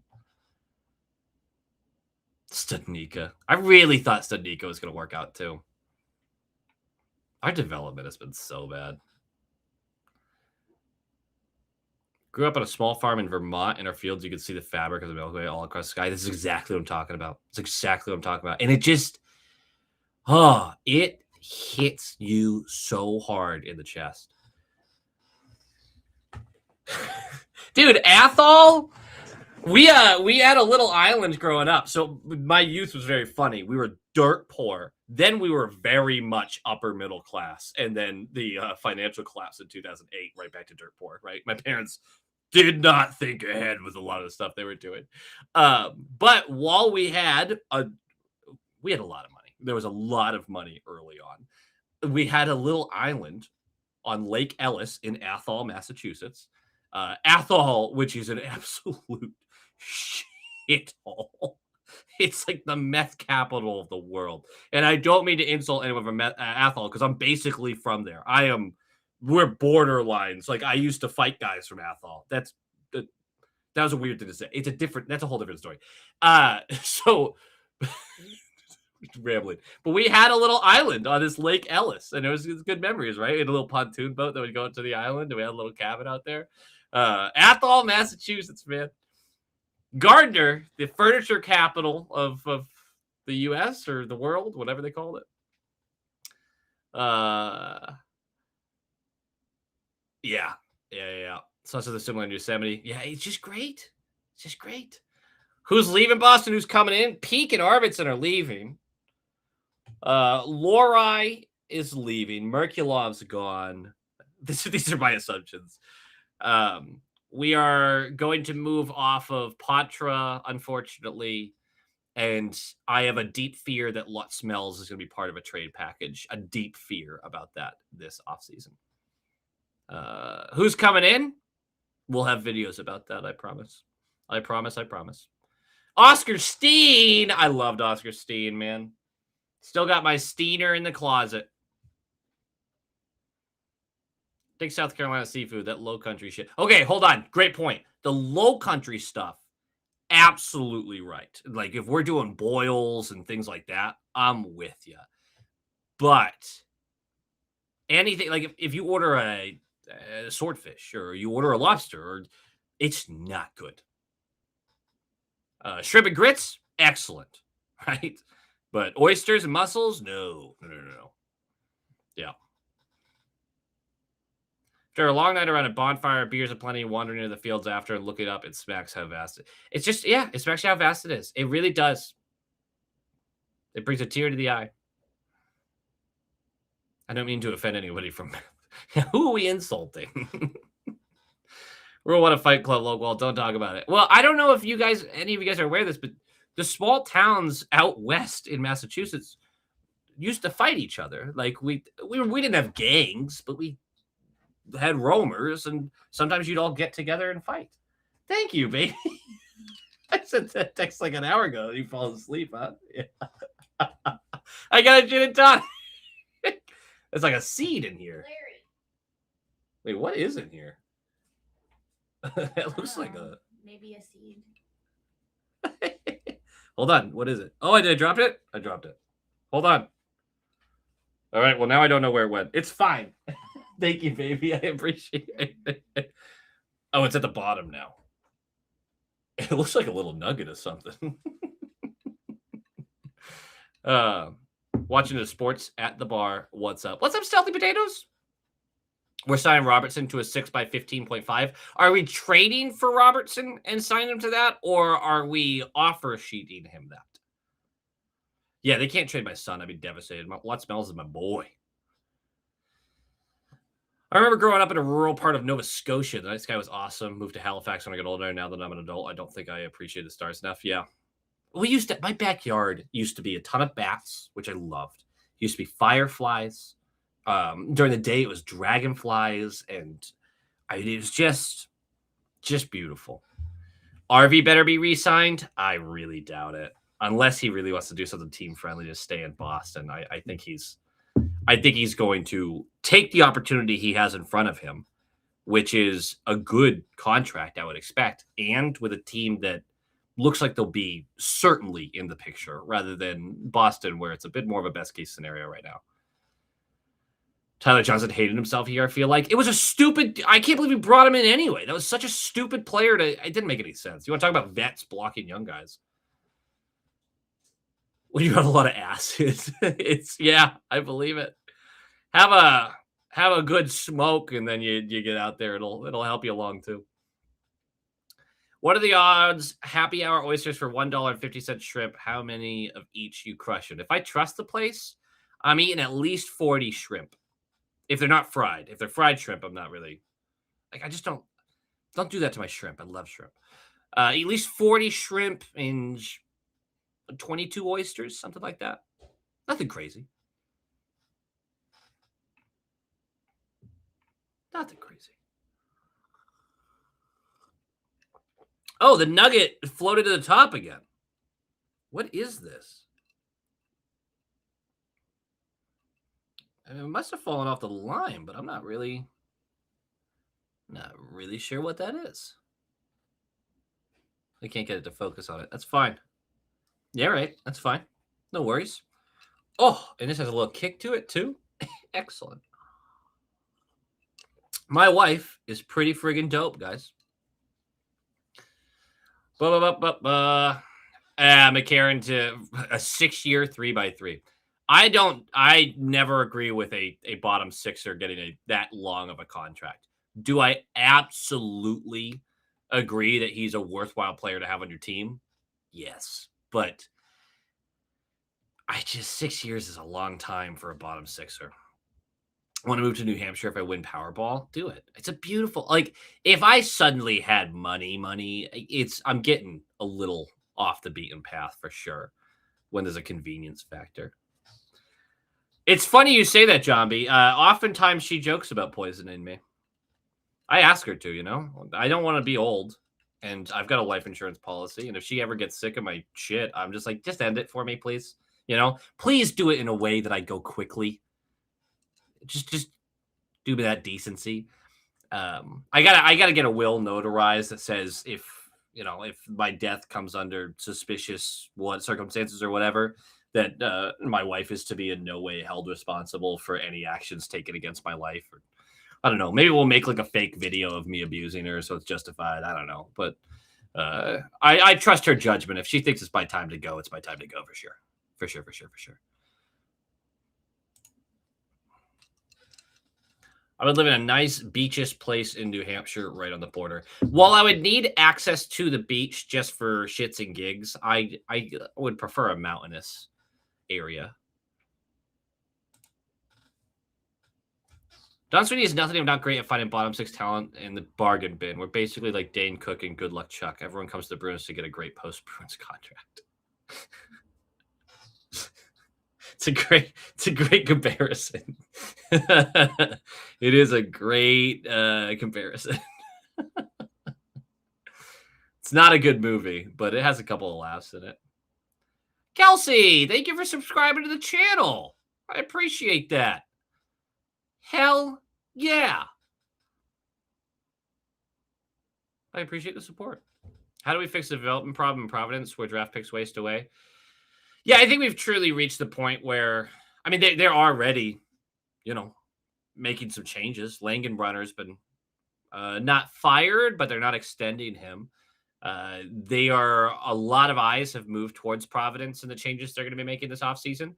I have it on good faith that, not on good faith, but I am fairly well informed that the organization is very frustrated by some of the progress some of their higher touted picks are making. I think Poitras really opened their eyes a lot as being a guy who 19 makes the team, looks decent, and needs to improve on some things that are very much well within his control, and stagnates completely. In fact, gets worse in the AHL for large stretches. And I think the front office went, how did we take steps backward with this player? What are we doing? So that is underway. There are certain names that are getting moved around. I don't think Mujanel's going anywhere right now, being the coach of Providence, but there are some changes being made. Lived in each New England state except for Connecticut. Much better above us. Really nice spots just over the border from Salisbury.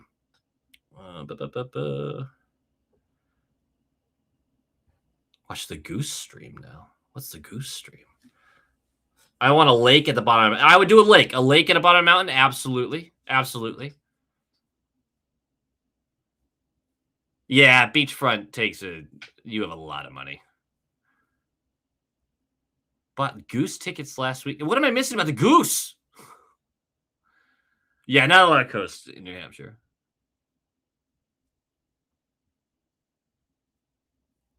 Oh, we're about to get started.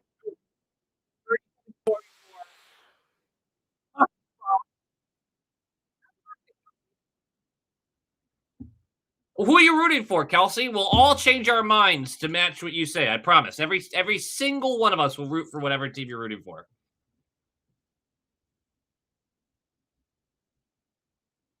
Yeah, the Mujanel stuff is there's a lot of question marks. Doyle.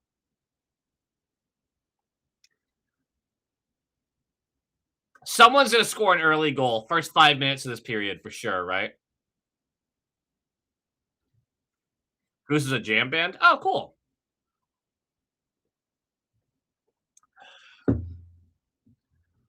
Evie's rooting for Boston. All right. You might be disappointed by the results of this game. Ooh. Was that Jackson Blake who just got absolutely demolished? Yeah, it was. That looked like it hurt.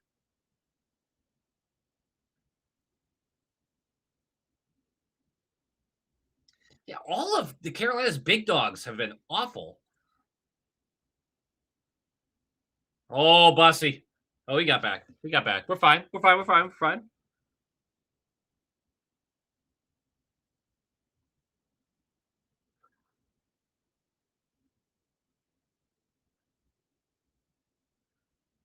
I'm so nervous. I just realized how nervous I am. an apartment around the beach, condo, something like that. Hell yeah. Try it with more fuck cancer fun. Speaking of Dane Cook movies, what's the best Dane Cook movie and why is it waiting? I'm gonna disappoint you here, brother. I don't watch all the movies. I certainly don't watch a lot of Dane Cook movies. Bussy needs to swallow that up. Like a good Bussy needs to swallow that up. Right. Thank you for the generosity. Obviously, I mean, you rock, man. You just rock. Think I'm pulling for the Bruins in this one as well. Also, might be disappointed, but I appreciate the solidarity.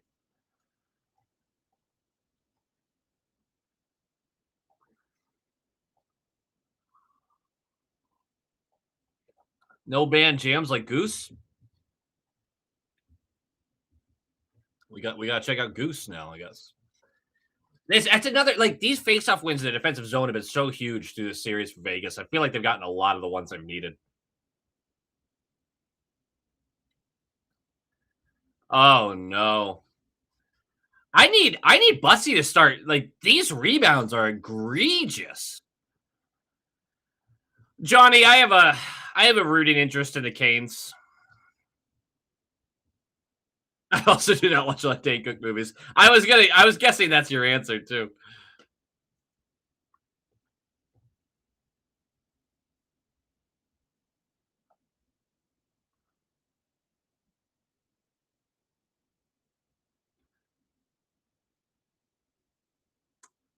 Uh, Miller, that's a trip, brother.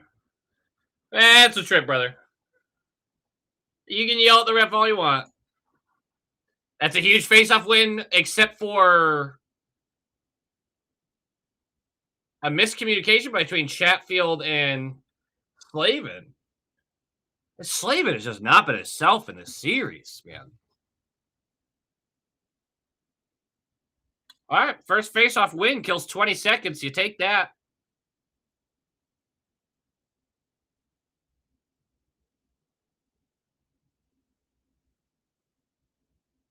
All right, more slowing up. Let's go play by door, fam. Just get the puck in and let your forecheck go to work. And the forecheck goes to work. He's wide open to the back door. Great intercept on that pass. Oh, boy, I thought they had that. Oh, another Eichel never loses puck. Bussy, get it. Oh, this is terrifying for Carolina. Hurdle, operate up top. Marner, quick move down to the... He's right. Get it to the front of the net. Bussy is giving everything right back into the slot. Eichel misses close. Why can't I pronounce avalanche? Avalanche. Mostly because of my poor intellect. I'm a little dumb boy. That's probably it, right? You should hear the way I pronounce room. Wow, already 35 seconds left of this power play.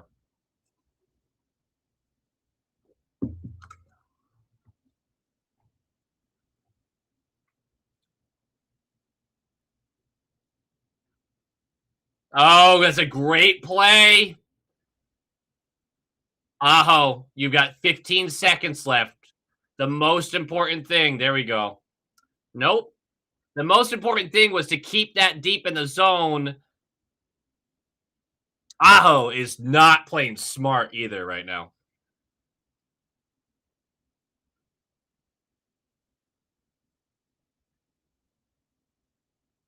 Ugh. That's avalanche. Avalanche. Avalanche. I used to say it differently. I feel like I'm saying it right now. Avalanche? Avalanche. What a weird word. Avalanche. Yeah, that was off the bar. I thought that was close. Outside goalies, I think it is true that we seem to struggle with developing guys, although I will say I don't think Lysell is their fault. Yeah, I'm struggling too because you go through so many years of picking in the back half of the first round at best.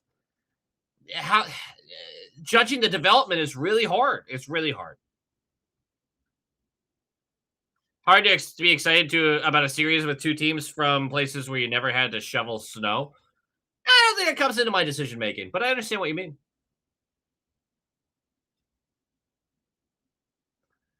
Andrew pronouncing Felino, I just didn't understand. He had like 4 extra syllables all the time.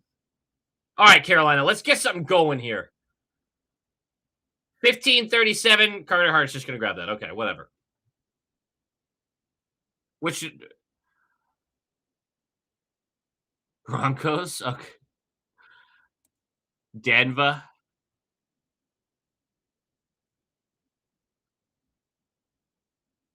Avalanche. That's right. I used to always say Avalanche.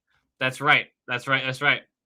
I just grew up saying it that way. Look, I promise you, you do not realize the word you pronounce in a funny fashion until you get in front of a couple thousand people and say them. And there's always a few of them who have to be like, "Do you know you say that weird?"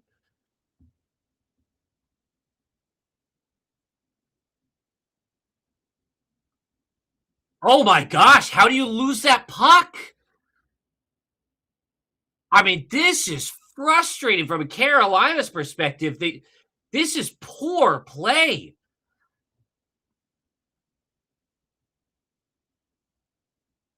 And a turnover immediately. They get it back. Yeah, snuff that out easy. Lived in Denver once, one time.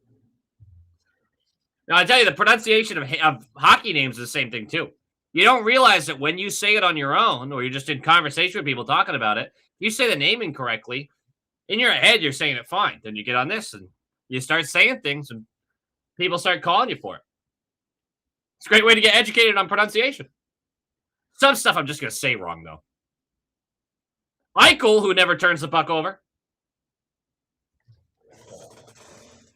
This is all Vegas right now. This is all Vegas. Big block. Oh. Oh.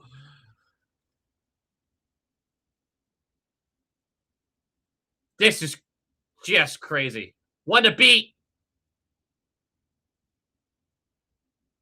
Oh, you got to do something, dude. Also, shave your freaking mustache. That does not look good. Ella, for someone who doesn't have a rooting interest in this, you're pretty committed. I'm with you. I'm getting nervous. My heart's beating. Didn't Dangle wear a heart monitor for one of his streams or for some of his streams with Toronto in it? I think I need to do that. Patrick Waugh. I love Patrick Waugh, who my wife still calls Patrick Roy because she knows the right way to say it and refuses to do it correctly because she knows I hate it. Never be able to say Pasternak. It's always going to be Pasternak for me. Okay. That's not egregious. Lockin. I'm not your buddy guy. Carbonell. Guy. What about Guy Ledouche? We massholes really shouldn't throw stones at glass houses about awards. We are a people afflicted with generational case of marble mouth. Truly. Big face-off win the offensive zone. Can they make something from it? Oh, come on, boys. These are bad, easy turnovers. Carolina has to, like, it has to be a play where someone physically makes it happen. Right? Or a gift. Or a gift.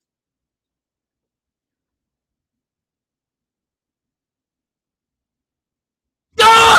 Physically made it happen. It went from, never mind, a freebie from the slot, and then that. What? Unk! This freaking team, man! Scholar!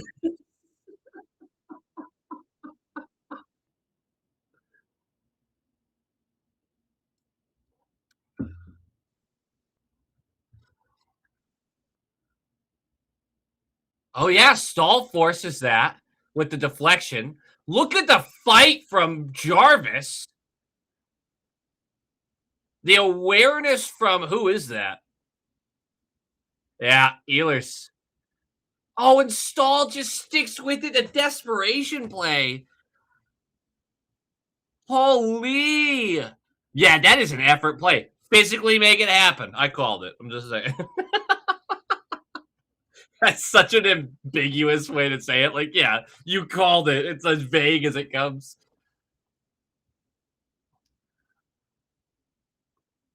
I gotta ask, does your confidence really go up that this is gonna end where the Canes lead? Or does it just make you sit there and go, well, it's gonna go to overtime still for sure, right?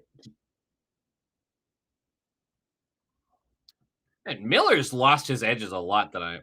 That's what I call a hockey goal. Hell yeah. Oh, Hannafin with a huge opportunity. Bussy with a big save. Thomas rooted for the Bees and the Whales at the same time, I believe. But he definitely was a Whale fan. A Connecticut guy, you know? All this effort to end 5-4 Vegas in overtime. I mean, that's exactly what I mean, Bruno. Doyle, I'm with you. These are the goals that you need in the playoffs. And these are the goals that the Canes really need in this series. Like, stop trying to pass the puck in the net. Just be filthy. Get in there. Make it happen. Oh, that was good defense. Had he been able to win that, he had Stankoven alone in the slot for just a second. Oh, he gets it back. Good job not to take a penalty there for Hannafin. They'll call Felon Thomas a whale. He's a big dude. For those of you who have met Thomas, he's not a small man. He's a physically in shape man, but he's tall. He's a tall, intimidating boy. Oh! I thought they. Oh, the pass to the slot with a guy wide open and he missed it. Massachusetts. I mean, what a moment. Carolina took that goal and they're really pushing now. This is great. Look at Carolina.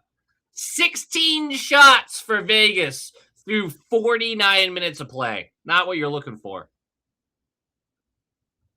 Marner, Michigan to win it in overtime. I would have to call Knuckle Puck on stream and put him on speakerphone. I don't even have a thick accent, but some words it just slips out that I'm from a Boston area. Yeah, if I get drunk, it's absolute game on for the accent a little bit. Makes you wonder, how does Vegas win this game? Not will they, how do they? Oh, maybe right now. Huge poke check from Bussy. That's a big save.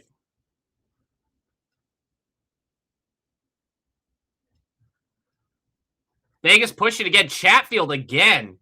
Making a big play. Look at taking a hit to push it down. Not icing, too. What a great play that was.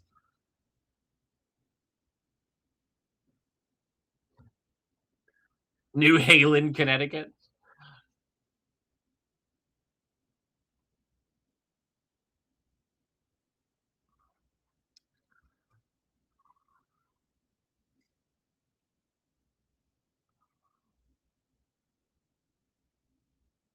Oh, Carolina looking for a call. They're not going to get one. They do get the puck out, though. Surprised you and Andrew on the pod were shot to the depths of his Canes hate. It runs in Connecticut blood. Their blood is 60% blood, 30% Canes hate, 10% New Haven pizza grease. New Haven pizza is so good, though. Yeah, no, I think it's also like an age thing for me, at least, because this happened when I was a kid, right? The swap for the Whalers to the Canes just doesn't resonate with me. And so watching someone hate them so vehemently, I mean, to the point where he very much hates, oh, Bussy, he very much hates Carter Hart and Torts, and he's still willing to root for them over the Canes. Just, it's admirable. Oh, keep going. Keep churning. Keep going. I'll tell you one thing. It's physical in front of the net. They are just launching themselves at the goaltenders. This second line's so fucking good for Carolina. Yeah, you really hate these away jerseys for the Canes.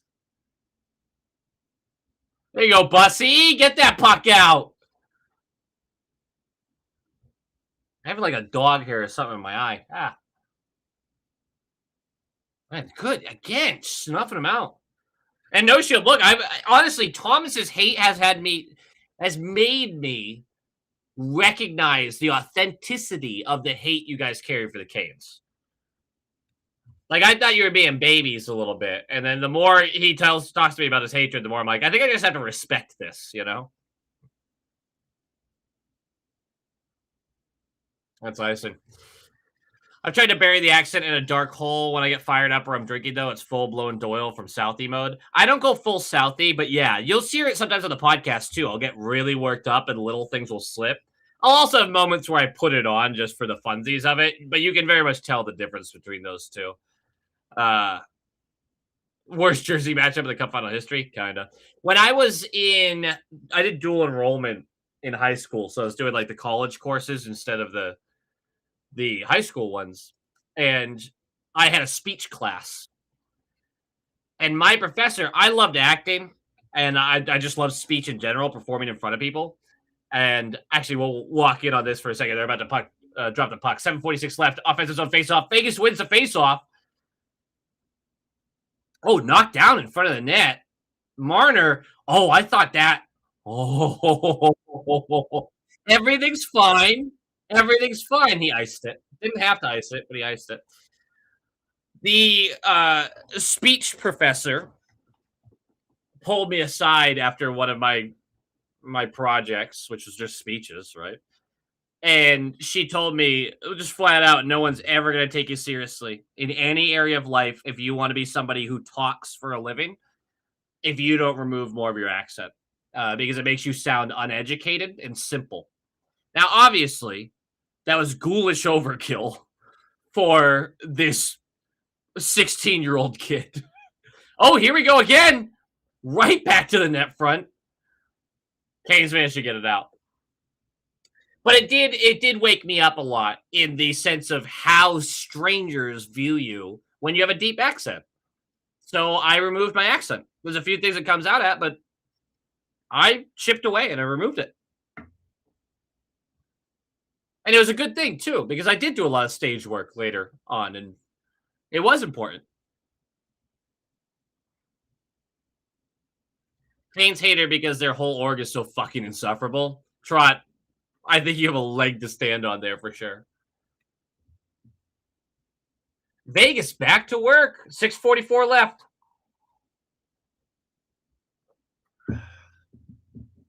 There you go. And the Canes get it back out, but Vegas is going to come right back in.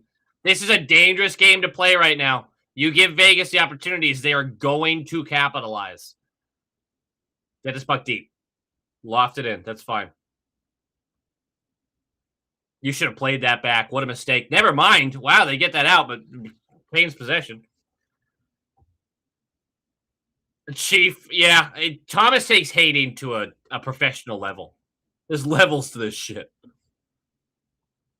Oh, black flag jersey all the way, even against this Vegas Golden. Yeah, black flag in the final game for sure.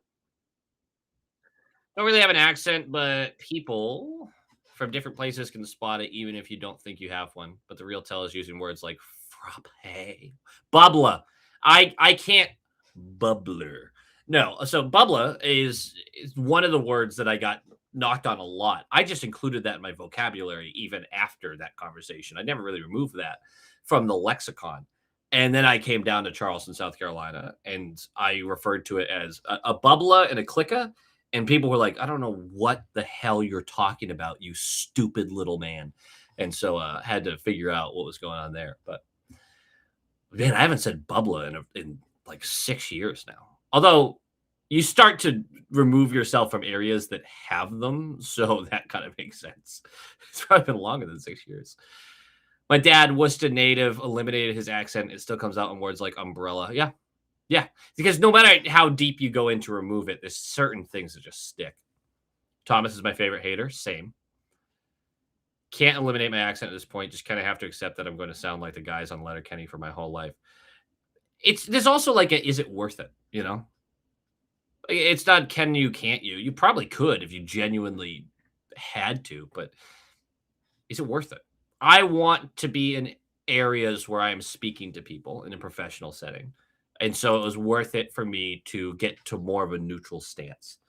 Because whether it's fair or not, it's not, but whether it's fair or not, people do hear a thick accent from anywhere in the US, and they think you are going to be a less educated version of the person they imagined you as before you opened your mouth.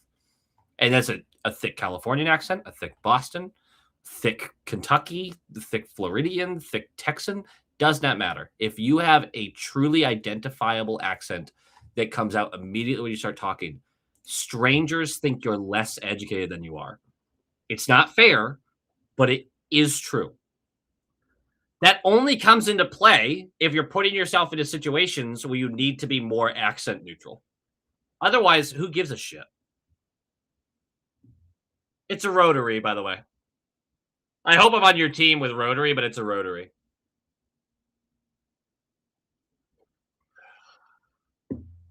Clicka! Oh, the what is the commercials with the was that the kangaroo? I love those commercials. The thing is, the reason they couldn't call me a northern buffoon is because there's still like this deep-seated thing in the South about like against northerners. Um and statistically we're like better at everything education-wise, so even I every individual's different. You know what I mean?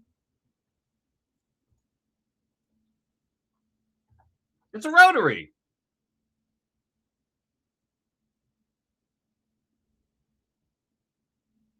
I can't do the hey y'all. I hate it. Good clearance by the Canes. And I'll let you guys know a little secret. I hate Midwest Southern accents so fucking much. I cannot be in the room with someone who sounds like that continuously. It's like nails on a chalkboard to me. If you have a thick Kentucky accent, I cannot stand being around you. Is that fair? No. I can't listen. It makes me die inside listening to it. She's roundabout. Damn. I was hopeful, but traffic circle? What? Guys, just 5 minutes left. It's a 1-goal game. Let's get locked in here. A traffic circle? My God. Shadow ban anyone.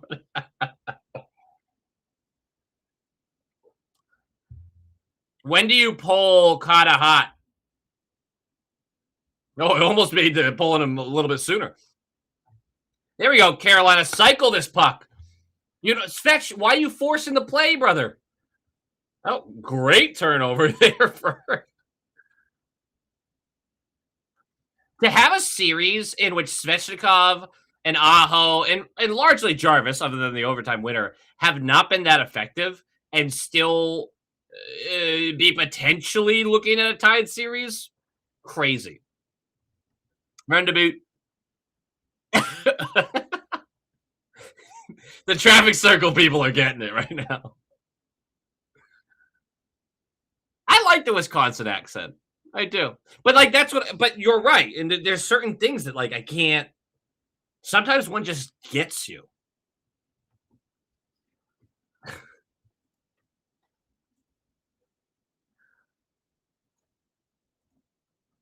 It's a rotary, but I mean I'm fine with roundabout. It's a rotary. That's another thing in the South where you say rotary and they're like, what are you talking about? What other I can't remember what other it's commercial now, but what other words do we have that people are just like, what do you mean? Man, I keep seeing my doppelgangers on different commercials. It's driving me nuts. A boat. Team Rotary. Yep. Yep. Don't they also have the the Rotary leadership whatevers? I was part of that for a couple of years. I can't remember what it was called now. Really, it was just an opportunity to meet girls. That's actually a large part of what my youth was I just anything that was going to put me in front of more women. I was like, yeah, that's the only thought I have going. That was like I swear that was about a 12-year span of my entire life. It's just 12 years of purely like, what gets me in front of the chicks, man. Yeah, it took time for me to mature. Rotary Club, that's what it was. Rotary Club. Yep. Rotary Club, kid. Well, you don't remember? Live in the Midwest where people say milk or bag. I don't. Oh, bag. Bag. Milk. Get a glass of milk. Rotary Club was fun, man. People in the Discord have their own slur for me specifically. The slur being Yingling. Evie, I don't think I want you to explain that right now. We could talk about that later. And also, a group of people having a slur for you might not be a positive thing.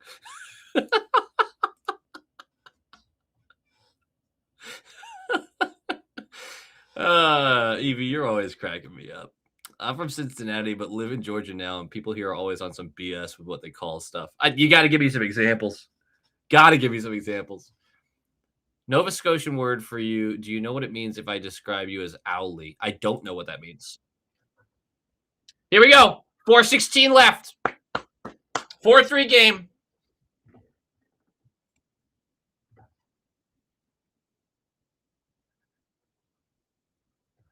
Shopping carts called buggies.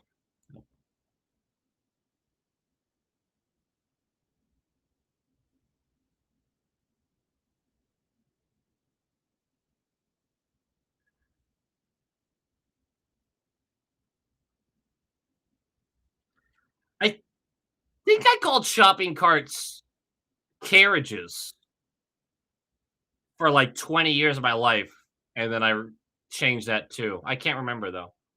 No icing. That's huge. That's huge. That is icing. Not icing. Also huge.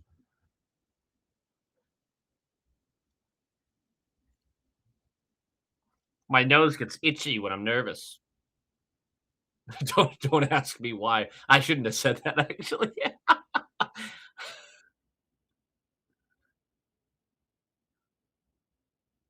Yeah, it's crevice. I agree.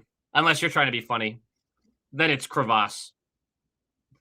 There you go, Chatfield. Get that puck deep. What a play. Good work. 3:10 left. The Cots. Owly is a word when someone is irritable or cranky. Did not know that.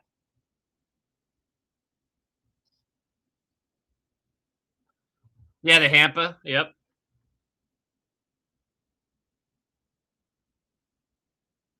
Oh boy, this is what Bussy. You are honestly. I don't know if I go back to Bussy, even if he wins this game. I guess Anderson was doing terrible too, but these rebounds are just bad over and over again. It's time to pull him. AR words are my worst enemy. You and several other people in the chat, my friend.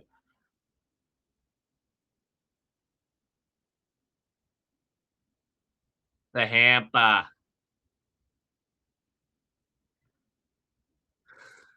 Thank you, Trot. I don't do nose beers because I think I'd really love nose beers. And if I think I'd really love something, and I mean really love something, I'd try to stay away from it. All right, 159 left. Carter Hart is pulled. Bussy takes a unnecessary whistle, which means that they get to decide which side they get to take the face-off at.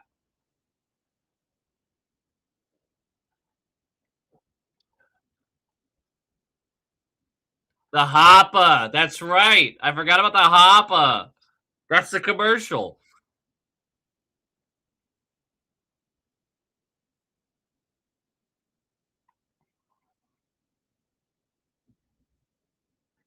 Here we go, guys. Here we go.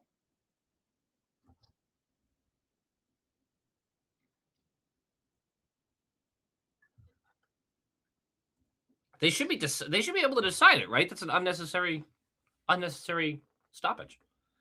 Take the timeout. I have what you call an addictive personality, dude. Same. This is part of why I have the opinions about gambling that I do. I love gambling, which means I have a set of very strict rules about gambling. Because I fucking love gambling so much, man. I will ruin my life with gambling. I'll ruin my life with anything.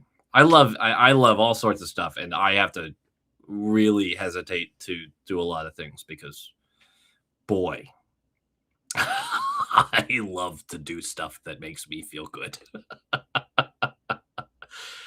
People take it personally when you're not a Southerner. I got flamed for saying you guys and not y'all. Yeah, they do take it personally. Southern hospitality is a fucking joke, by the way. Now, I'm not saying people are mean down here or anything like that, but people acting like they're nicer down south rather than up north. No, they're just wicked fake down here. They are some of the meanest, cruelest, behind your back people I've ever met. It's crazy. All right, here we go. 159 Hot Trucks. Eichel with a golden chance to slot immediately and isn't able to capitalize. Big intercept. Get this down the ice. And they do. And it's not icing. Little forechecking pressure. Jarvis is going to switch back. No, defense more important. I get it.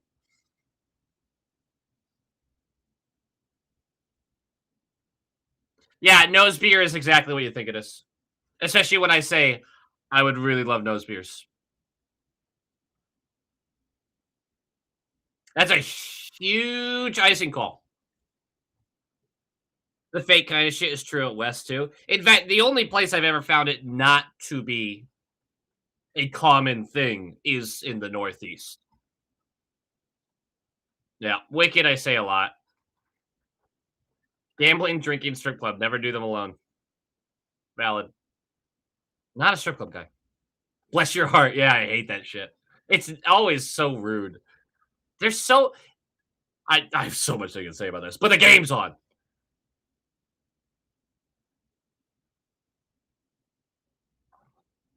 Marner again. I'm so scared of that guy. And Bussy is flailing around again, dude. Puck gets out. Puck gets out. Puck gets out. And it's in the net. It's in the net. Score! Brandon Bussy has won a Stanley Cup final game before Swayman. True. True. The last thing I'm going to say about the fake kindness thing, because I really wanted to say this, the bless your heart stuff. Southerners think they're so smart with how they disguise being rude when they are rude, but all they're doing is like smirking and saying something shitty. But if you call them on it, it's total victimhood. I was saying something nice, but they think they're being like tricky or clever. It's frankly very sad. That's not all Southerners, of course. It's surprising how many people like that. Wow, what an empty netter. And yeah, they are a very unserious team. I love it. These ladies down south can call me sugar deer all they want. You know what I like about living in New York City? A lot of people used to call me Poppy. I liked that. I like that a lot. Yes. 30 seconds. Empty net. Who got that goal for them, by the way?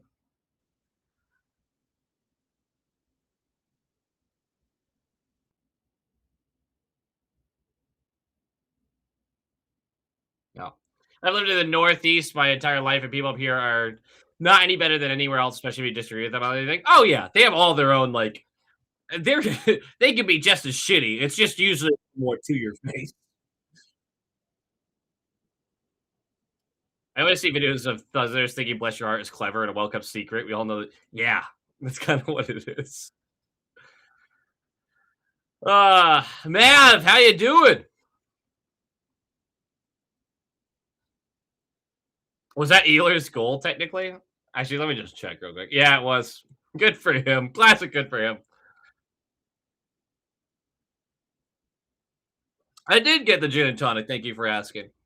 She had fallen asleep on the couch. That's game. We have a tied series.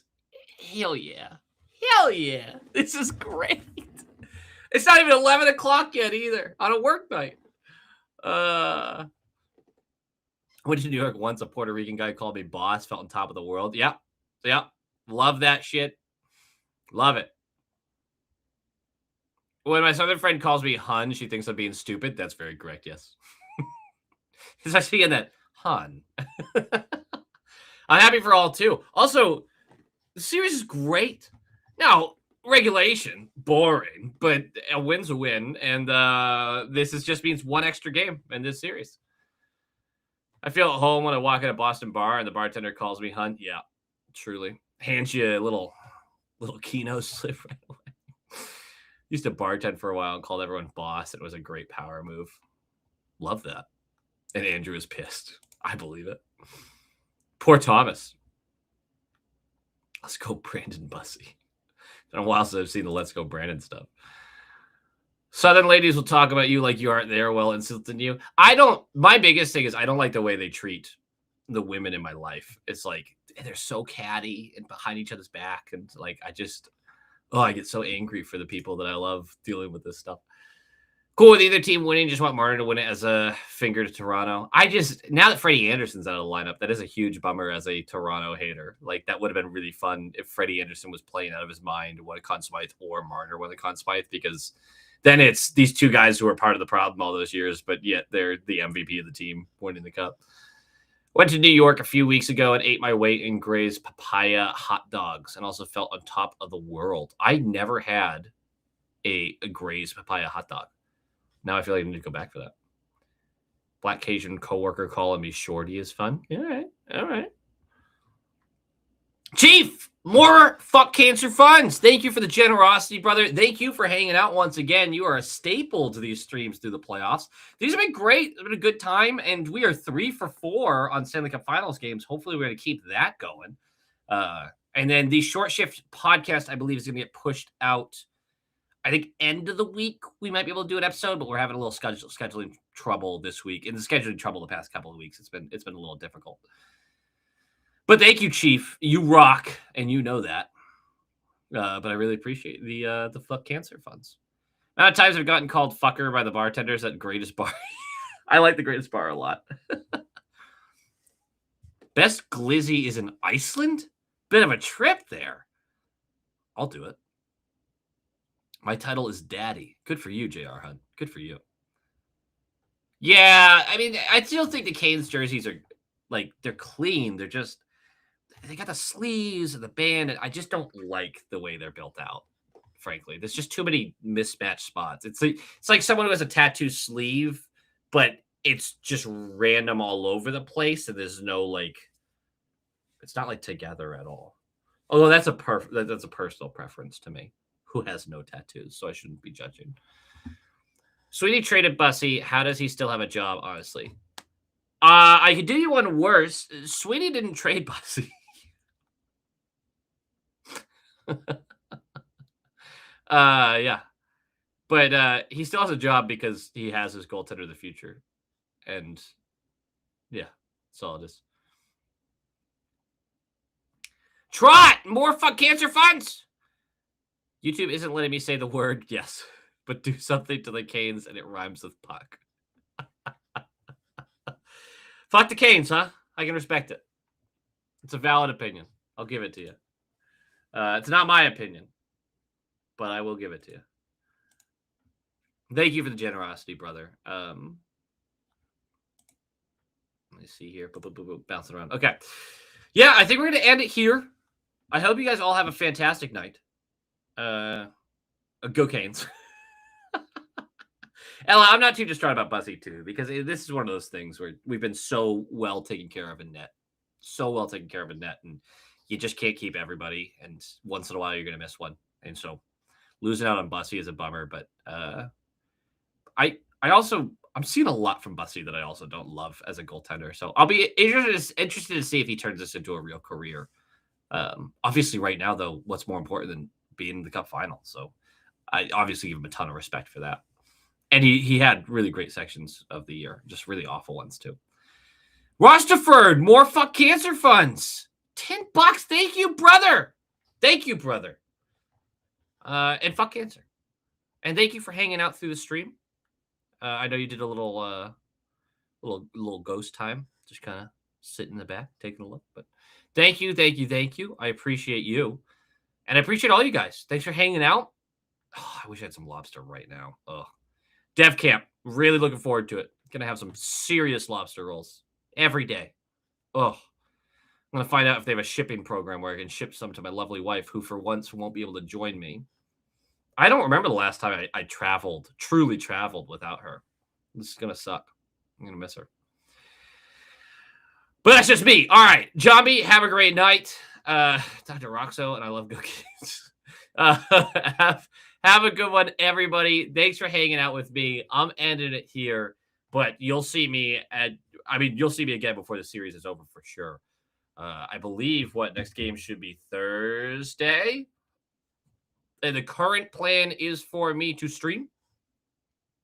We don't have guarantees right now, but we're in a good spot.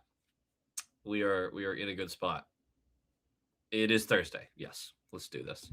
Have a great night. Love you guys. Oh, the lobster. God, the lobster. I'm hungry. I'm going to go. Maybe I should make some more pierogies tonight. All right. Have a good night. And as always,